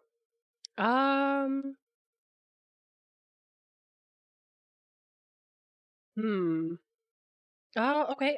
Let's go back to indies. Let's go back to indies because I think I can name more indies. Hexa's an indie.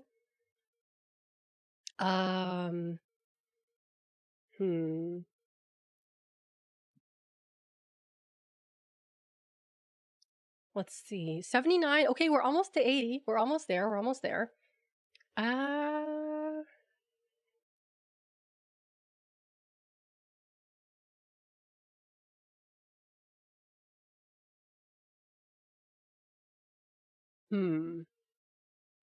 like the VTubers I keep thinking of are VTubers who graduated. Like I was thinking of Yuko Yurei from Idol, but she graduated. Oh, there's also Sleepy.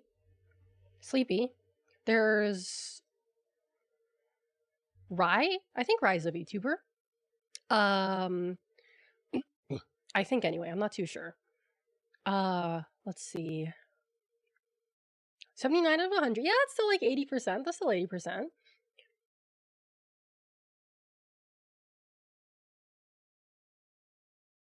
Oh dear. Oh, gross. The cough drop I have is one of the cough drops that have like the liquid inside.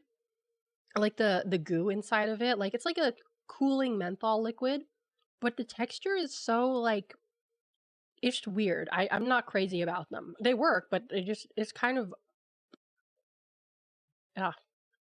don't call it that, Aloha Gator. No. Oh God, that's spicy menthol. Oh man. Oh, you know what it is? I just had I had garlic fries earlier, and now the garlic and the menthol are mixing, and it's creating a very uncomfortable sensation in my mouth. It doesn't taste bad. It's just a weird sensation. Oh, now my nose is running.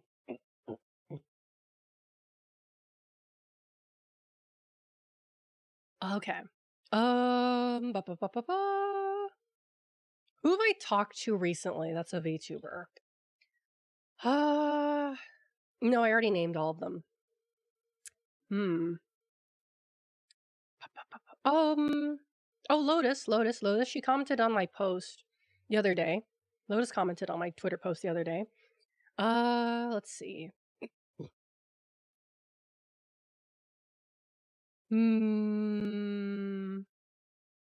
Man, now this is getting really hard. Like, there's definitely a lot of HoloLive VTubers that I am missing, but I just cannot think of them off the top of my head.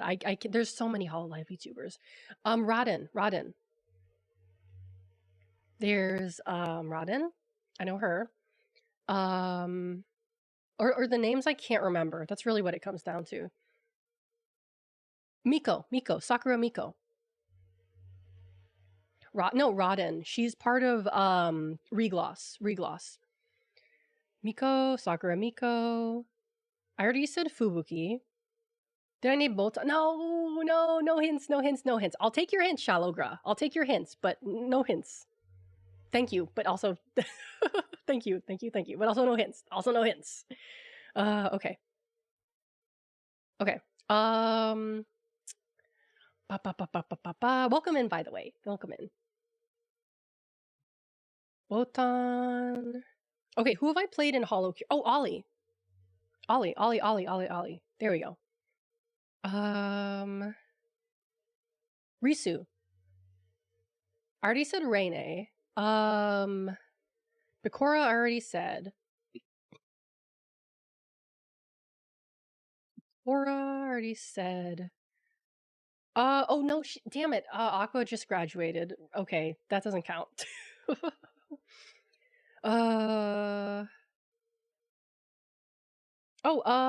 Matsuri. Matsuri. How can I forget about Matsuri? Okay. Okay, almost to 90. We're almost to 90. We're almost to 90. We're almost to 90. We're almost to 90. Okay, we got this. We got this. We got this. Risu, Matsuri, Shako. Shaco's still there. Oh,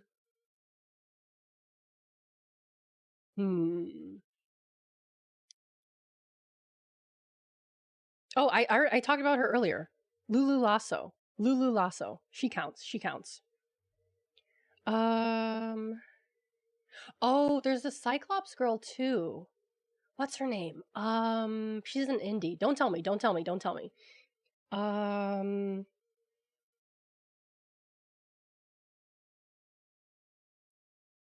Nope. Can't remember her name. Can't remember her name.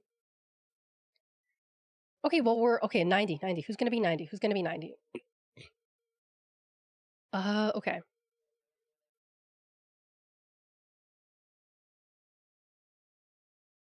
Aloha Gator. I don't know. Are you trolling me right now? I don't know. That's not a VTuber that I know of.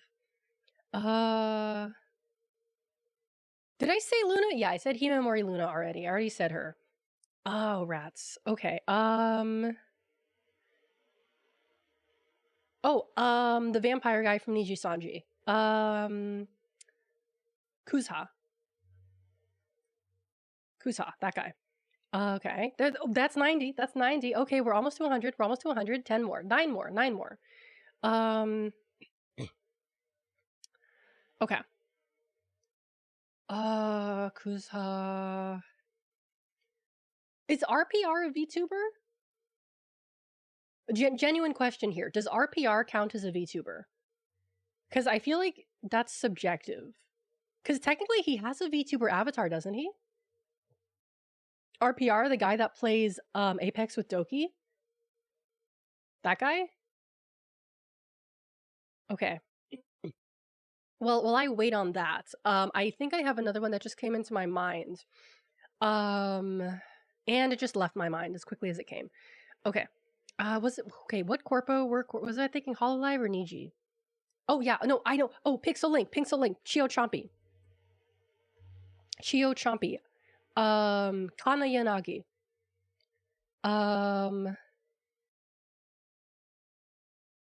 Chio Chompy, Kana Yanagi. Okay. Who else from Pixel Link can I remember? No, Nebi graduated. Of course, the ones that graduated are the first ones that come to my mind. Oh, Roka Rowan from Idol. That's another Idol one. That's another Idol one I remembered. Momo Otako from Idol. She is on hiatus right now. But she counts. She counts. Momo Otako from Idol. She counts. Let's see. Aishi I. I've rated her once. Aishi I. Okay. I've rated her twice, actually, I think. Let's see. Okay, we're almost there. We're almost there. We're almost there. We're almost there.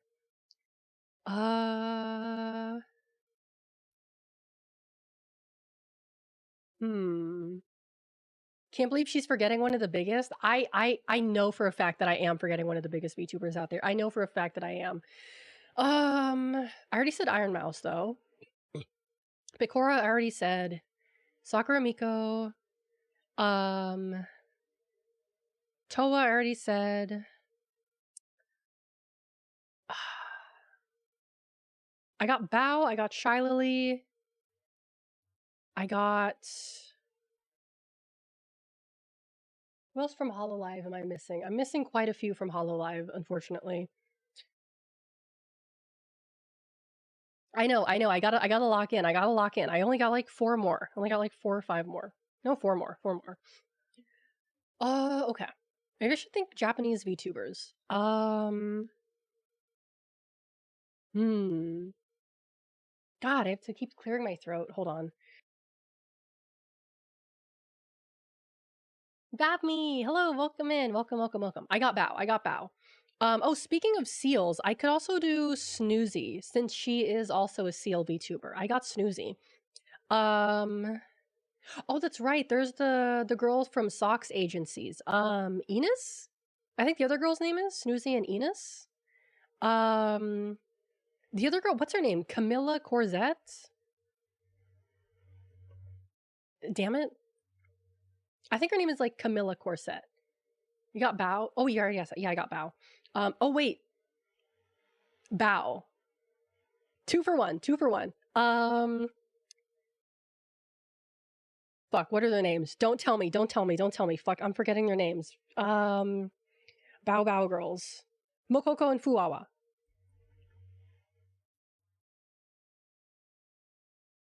There we go. 100 VTubers. 100 VTubers. Everyone clap now. Everyone clap right fucking now. Oh, I should have told you off for giving me a hint, but you know what? I'll take it. I'm not gonna complain.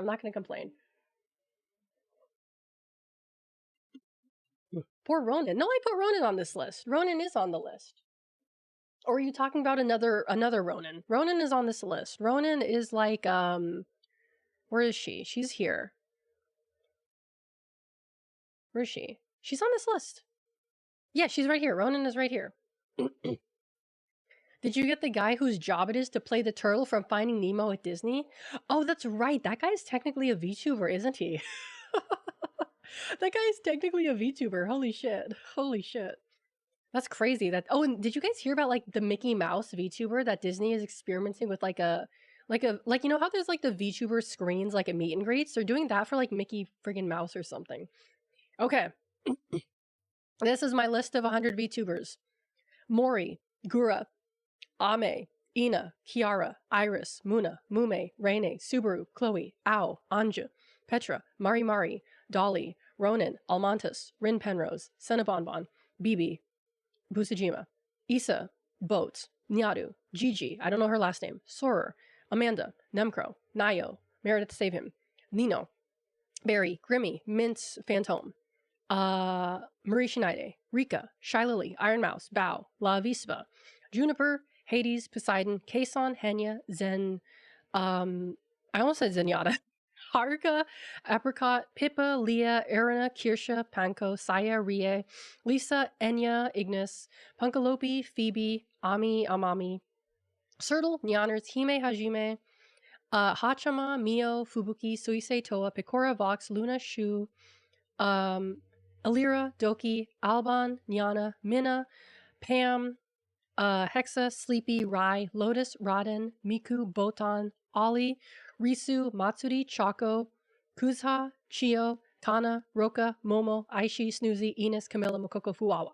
Okay. Okay. Kizuna Ai. Oh, I forgot about Kizuna Ai. Forgot 75% of I know, I'm not beating the I'm not beating well, what allegations are there? I'm not beating like I know them, they're just not coming to my mind. Like if you showed me a picture of like a Hololive VTuber, I'd be able to tell you who it is, but I just couldn't remember them. No Prim? Prim who? Prim who? Or are you fucking with me right now? If you're fucking with me, I'm gonna time you out. Because I know how you are, Degenerative. I know how you are. All right. That's 100. That's 100. That's 100. It only took me like what, an hour or so, minus the time that I spent eating dinner. Primrose? No, I don't know of Primrose. I do not know of that VTuber, unfortunately. Oh,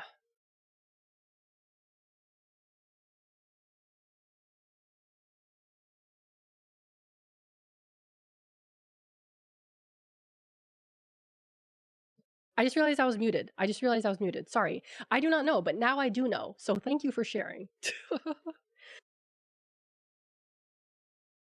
You know what else? It's funny because I was thinking earlier. Um, I was thinking earlier, like I feel like sometimes that there's more VTuber fans than there are like VTubers.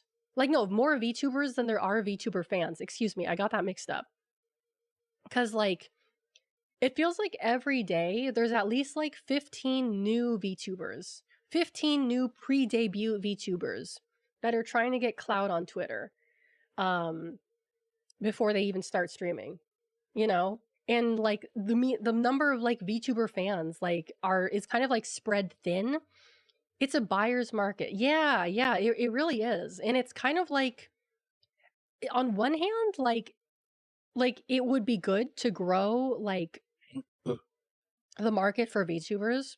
Practically every VTuber fan is a VTuber. Yeah, and especially as the barrier to entry gets lower and lower, there's going to be more like there's a huge overlap between VTuber fans and VTubers. I would say it's extraordinarily rare for someone to become a VTuber without being an actual VTuber fan. And if they do, they usually don't last very long because they don't actually like care about it. They just usually want clout for being a VTuber, like and not really caring about like what happens, you know? And you get what I'm saying with that. Unless they are streaming, I ain't counting. Fair. Fair. That's just a Tumblr RPS blog. No, no, totally. The V tweeters are definitely like Tumblr Ask blog levels of like I almost said irrelevancy, but kind of, yeah. VTuber hater VTuber would go wild. I mean, there definitely are VTubers who I feel like are not into anime. And I feel like that is like somewhat disingenuous to be like a VTuber in this space that's not interested in like anime or Japanese culture or like you know games at least it's a bit disingenuous I feel like for someone to be like that. I'm not a VTuber hater. What are you talking about, Aloha Gator? I just named 100 VTubers. You can't tell me I hate VTubers when I just named 100 of them. Probably more like 98 because I did get a few hints here and there. Well, more like 95, but you get where I'm coming from. You get where I'm coming from. I'd say if they don't have an anime art style for the model, non-weeb can be a VTuber. But I do feel like for example, what bothers me about that is like VTuber culture, like culture. I don't like saying culture. I think culture is like that's such a pretentious word to use for like describing what is ostensibly just like a bunch of weeaboos pretending to be anime people on the internet. But what I'm saying is that people like this space that we are in right now came from Japanese culture, came from anime culture, came from otaku culture. And to kind of like say that that is something that you don't like acknowledge or respect is very like disrespectful to the medium, I feel like. Very disrespectful to the medium.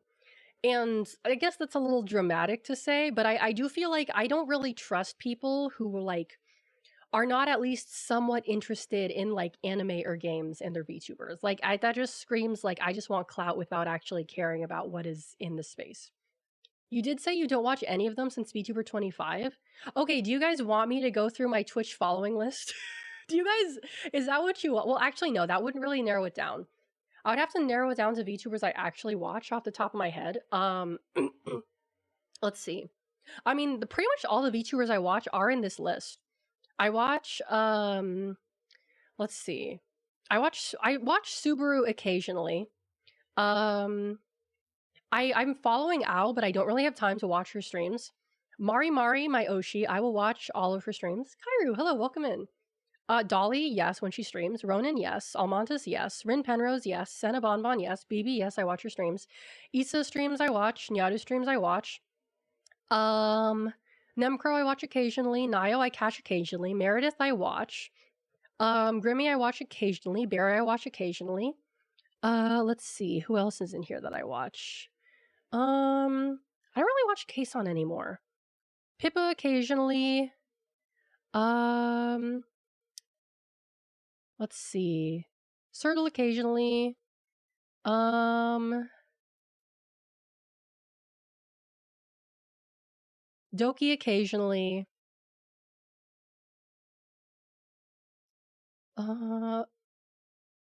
Let's see. That's pretty much like Amanda. Oh, Amanda Lord of Darkness. She's one of my friends. She's over on YouTube. Yeah, I know. It's like the one normal name out of all of these, right? It's the one normal name out of all of these.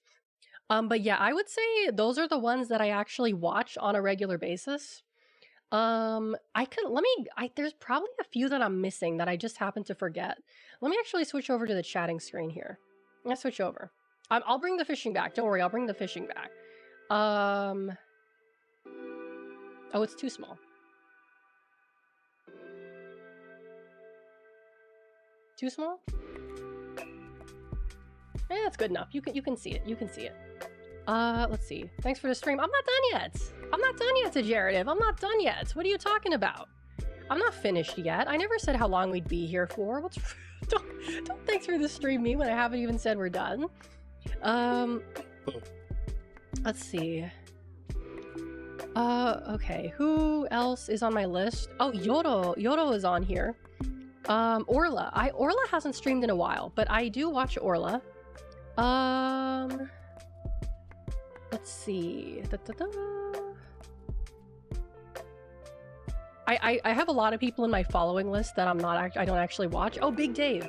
I do like watching Big Dave. Big Dave streams mostly in the early. He's so funny. He's so funny. He pops in here every now and then again, but he's really funny. I'm gonna shout out Big Dave.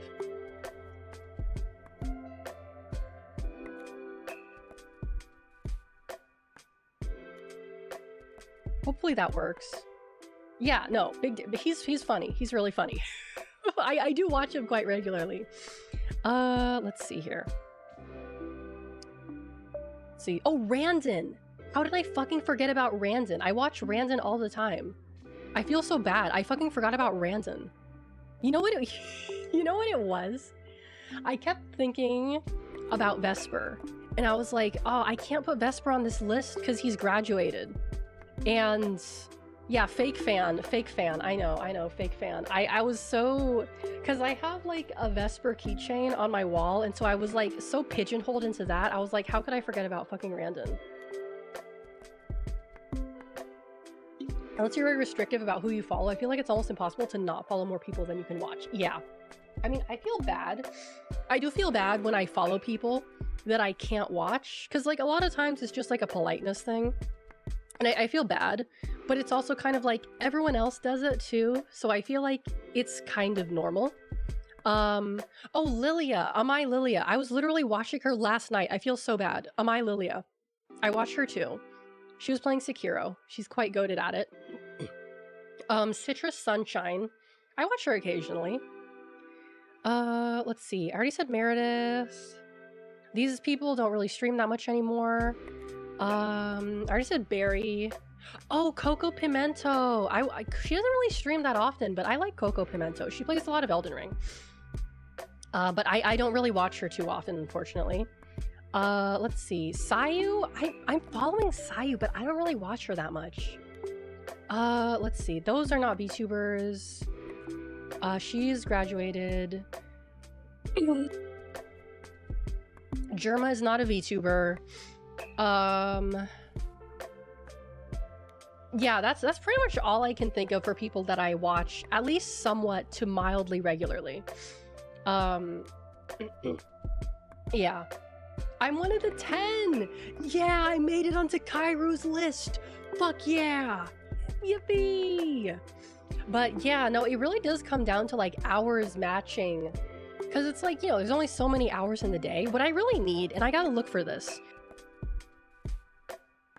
I gotta find more people that stream in the early afternoon to like the early afternoon, I would say, because like that's around the time that I wake up and when I start working, and most of the time I have almost nothing to watch because there's only like 2 or 3 people that stream at that time, and if they're not streaming then I have nothing to watch, and I'm just sitting alone with my thoughts. And that always feels bad, you know? That always feels awful.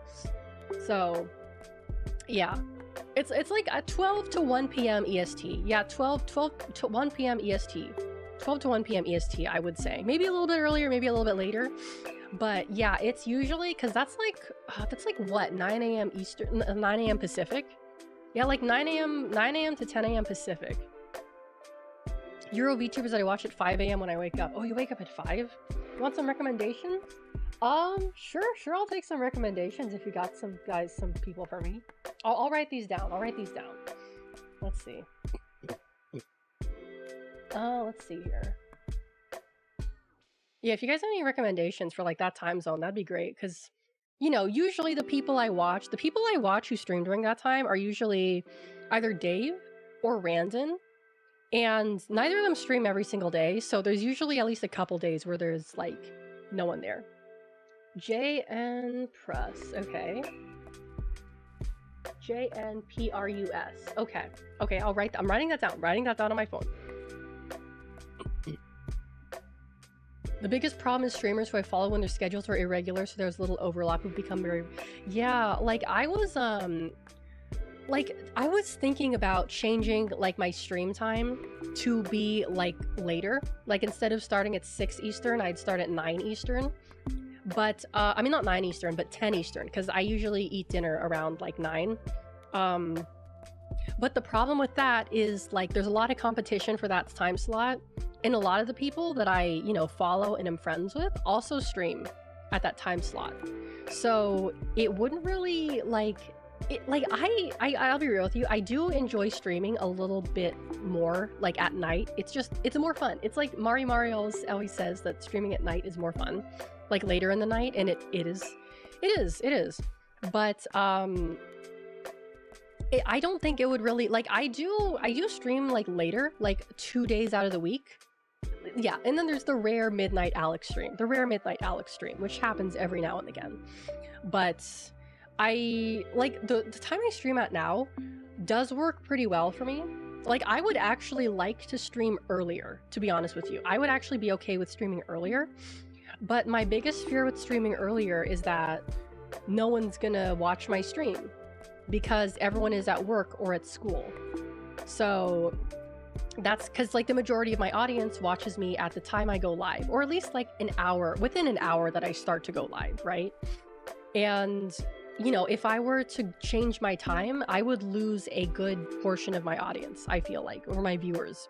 And I don't want to do that. I really don't want to do that. So, you know, it's kind of, yeah. I mean, like, I'm okay. Like, it works well for my schedule to stream at the times I do. But I do enjoy streaming later in the evening a little bit more. I only do that to farm points. Yeah, like, I will actually... So Mari streams really late, right? Mari streams really, really late. I will have her stream open and I will fall asleep to her stream, which doesn't really work that well because she's usually yelling or screaming, and then that will wake me up and I'll be like, why am I awake? And then I'll hear my phone and I'll be like, oh, it's just fucking Mari screaming again. And then I'll go back to sleep. I'm used to it at this point, but you know, I have like 200,000 points in her from just going to sleep from the Mari ASMR to give you night terrors. Yeah, exactly. Yeah, it's a hard gamble to decide between streaming when people are looking for streams or when your viewers are used to. It is very hard to do that. It is very hard to do that. I will agree with that statement. Because changing your stream time is a really scary thing to do. Especially if it's completely like a drastic change. Like, I was streaming when I was living in Japan.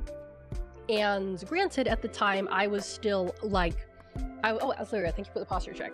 I only really was streaming to like maybe 1 or 2, maybe 3 at the most viewers at the time.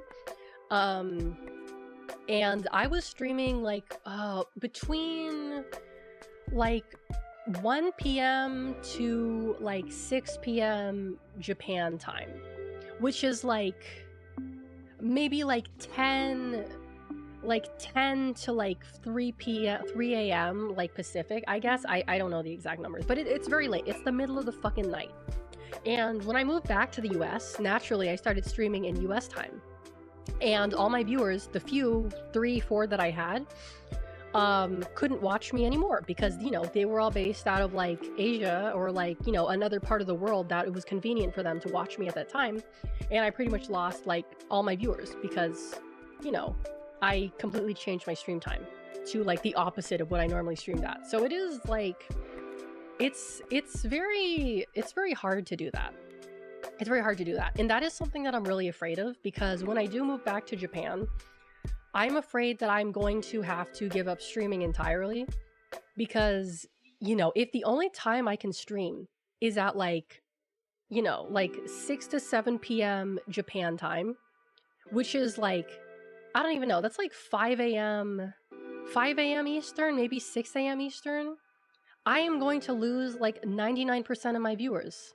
And I don't want to go through that again. After all I've worked, after how hard I've worked to get to where I am, to get to what I have, to lose all of that, like that, I might as well just stop streaming than have to build everything up from the beginning again, because that's very, very demotivating. Because like the only times I would be able to stream at like my regular time is on the weekends. So I would have to wake up at like 8 a.m. on Saturday and Sunday to be able to stream at like, you know, the times that I normally stream at. That's the only thing I would be able to do. No, I am going to Japan. That is where my future is headed. That's where God wants me to be. And I know that sounds really fucking weird, but that's where I am supposed to be. That's where my future is headed, whether you like it or not. So yeah, I don't want to give up on streaming. I don't want to give up on streaming. I really don't. And I talked to someone about this and they said like, yeah, you shouldn't give up. You should keep streaming even if you are going to like have to go through that. You shouldn't stop. And, you know, cause like if I'm going to be working like as a teacher, I'm going to be doing a lot of overtime. So I'm not even sure if I'll even have time to. And that's what kind of like, cause like this isn't going to happen immediately. This isn't going to happen immediately, right? It's not going to happen tomorrow. At best, it's going to happen within 1.5 to 2 years. That is how long I have before I go back. Because I have to finish my degree first. I have to get a job. You know, I have to get a visa. That'll take me at least 1.5 to 2 years. So I don't really have a lot of options. I don't really have a lot of options. You know, ideally, if I could keep doing this, if I were to somehow through some magical luck make it into an agency that could provide me with a visa so that I could, you know, live through streaming in Japan, that would be nice. But the chances of that happening are almost like microscopic. Like it's almost not even worth like pursuing because the chance of that is so low. I know what I have to do, and I have to do what I am doing right now to get to where I need to be. I can't be putting my eggs in this, you know, fantasy basket that I have, because that's not going to, it's not realistic. It's not realistic. It's happened more than once, but the chances that it'll happen to me are extraordinarily low. And as much as I would love for that to, you know, be my life, it's unrealistic. It's very unrealistic for me to expect, you know, to be able to live that way, right? So I really can only do what I can right now to get to where I want to be.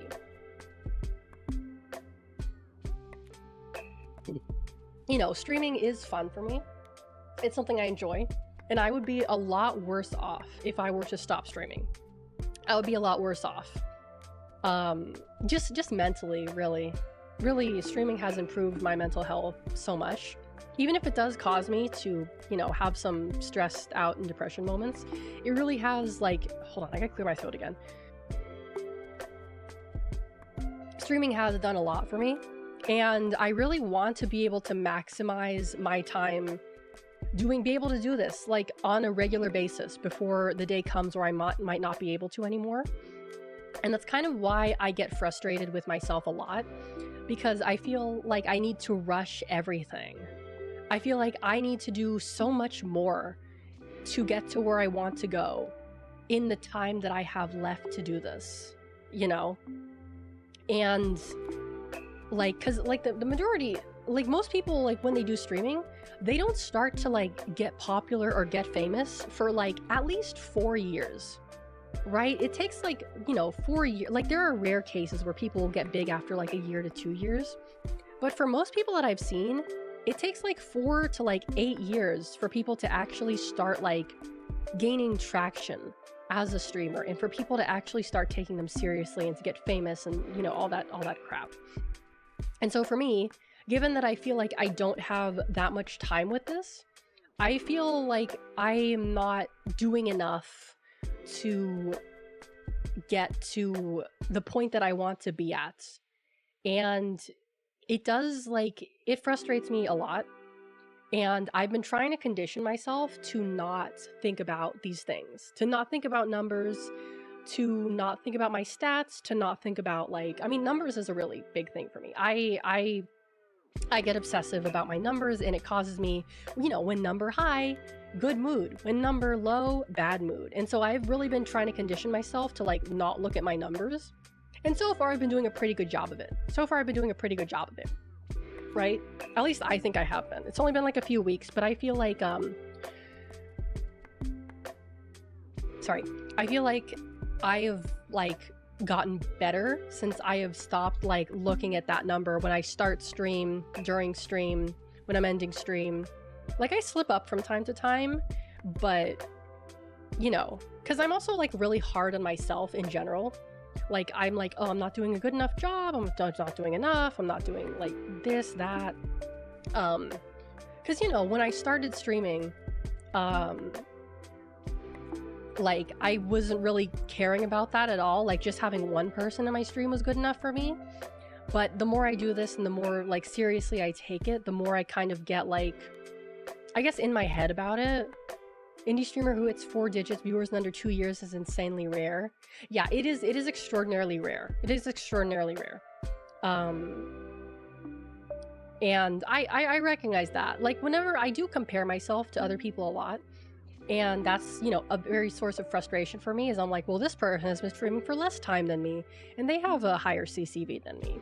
This person has been streaming for the same time as me, and they have like 10 times the amount of followers I have, and stuff like that. But like I said, I have been trying to stop doing that. I've been trying to get myself out of that mindset. I've been trying to improve myself so that I don't like get so like down about it. Because like when I am down about stuff like my numbers, my progress, it makes me want to like not stream because I'm in a bad mood. And if I'm in a bad mood, I don't want to stream because I'm afraid it's going to bring the stream down. And I don't ever like, one of my biggest fears is that I'm going to have like an emotional breakdown on stream. Because you guys know me, I'm not really the type of person to express like, or even talk about like negative emotions that much. Mostly because like I'm not really an emotionally vulnerable person. I don't really like being that way. I don't really like, I'm just not really an emotionally available person, I have been told. I hide my emotions. I hide my emotions. So even if I'm feeling bad, I'll always put on like, a cheery face and do my best to like, stay positive, even if I don't feel that way. And so for me, like my biggest fear is that one day the facade is going to break and I'm going to have a grade A woman moment on stream, which would for me be extremely embarrassing. And I like, because like a lot of people are like, oh, she's crying on stream, she's doing it for attention. And I don't ever want to be accused of doing something for attention, even if it would be good for me, right? Even if it would be good for me to like engagement bait on Twitter or like do more things to get attention from people, I despise attention seeking behavior with every fiber of my being. Ironic because I'm a VTuber. I know, ironic, pot calling kettle. Yeah, I get it. But like, I've dealt with attention seeking people before, and I don't ever want to be like that kind of person, because people like that drive me crazy. Yeah, I know. Like, obviously I am doing this for attention, but I mean like attention in a sense where I will do anything for it. Like going as far as to get negative attention just for the sake of attention. That's really what I'm talking about. Like, oh, I just want attention so bad, so I'm gonna like do a bunch of negative things and cause drama And, you know, I never want to be that kind of person, right? Because I don't like people like that. So that's also another symptom of me, like, comparing myself to other people. Like, I don't want to be like this type of person, so I'm going to do everything I can in my power to not be like them. And in order to do that, I have to compare our behaviors to make sure that I'm not doing the same things. So, again, it's really, like, all in my head. I mean, let's be real, what VTuber isn't at least somewhat mentally, like, doesn't have something wrong with them mentally, right? Or isn't mentally all the way there. Like, come on, that's just, it comes with the territory. It's extraordinarily rare for a VTuber to actually not have something wrong with them, be it physical or mental. Like, that's just the way it works. Like, that's just how it is. That's just how it is. I'm, despite how normal I claim to be, and how normal I may appear in comparison to other people, like, I do have things that aren't, like, I do have my issues. I do have my issues. And for the most part, I would say I know what they are. Right? I know what they are. Anyway, God, I'm like looking at my list of things to talk about to see if I can change the subject to something more positive. Okay, we already talked about DSP, we already talked about Nikocado, we already talked about kids media, we always talked about people dunking on that piracy post. God damn. Ah, shit. Oh, well, speaking of, changing the subject a little bit, so there is going to be a Death Stranding, like, 2 thing happening at the, I think it's the Tokyo Game Show in, like, 2 weeks, but I'm not sure if it's going to be streamed or not, and I'm not sure if it's going to be streamed in English, because I was thinking, like, oh, that's something I could watch on stream, but I don't know if it's even going to be streamed at all, so I might just, like, not be able to do that and just have that be, like, a regular day. Oh, my voice is starting to give out on me, too. You need to finish DS1? You need to do that. You need to do that, Moose. I implore you to do that.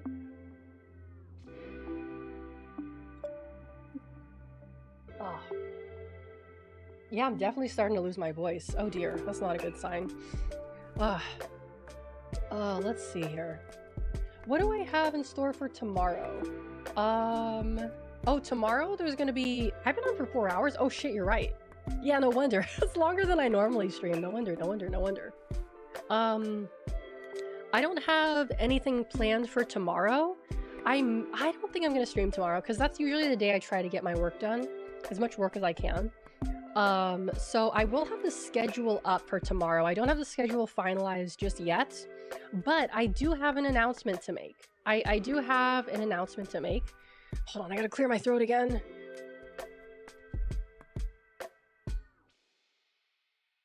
Ugh. Okay. I do gotta do your work dailies. Yeah, exactly. So let me switch over here to my little announcement. There we go. So, it's like, technically it's like 2 weeks away, but I figured I'd just start, like, alerting people now so they can prepare if they need to. I don't know. Do an extra shift to get more money? No, I'm just kidding. That's DSP level of obnoxious. I'm gonna be having a donathon for an actual streaming PC. Because as you guys know, or maybe some of you don't know, but I am a laptop streamer. I stream on a laptop, and I would like to get a proper PC for streaming, because streaming on a laptop really isn't that sustainable. So yeah, I'm gonna be funding a actual streaming PC. That's gonna start September 22nd, and it's not gonna be like my subathon. It's not gonna be like a, you know, like 24-hour thing. I'm gonna start stream at my usual time, 6 p.m. Eastern, and I'm probably gonna go for like 6 or 7 hours. I'm gonna take a break, you know, every few hours I'm gonna take a break, but it's not gonna be like some 24-hour thing. Just letting you guys know. But yeah, that's pretty much all I got for you guys today. The schedule will go up tomorrow. Let me find someone for us to raid into before I completely lose my voice here. Let's see, are any of the 100 VTubers that I named... Is the category still Powerwash? Or... Fuck it, it doesn't matter. It doesn't matter at this point, whatever. Let's see here. I'm gonna find someone for us to raid into. Let's see if any of the 100 VTubers I named are online. Oh, perfect. Nio Speed is online. It's just chatting? Okay. I'm gonna send you guys over to Nio, who is playing Doom 64. Some dooming. She's doing some dooming. I'm gonna send you guys over there. But before I do, I just want to say I hope you all have a wonderful, wonderful morning, afternoon, or evening, wherever you're from. And hopefully, I'll see you all next time. Bye-bye!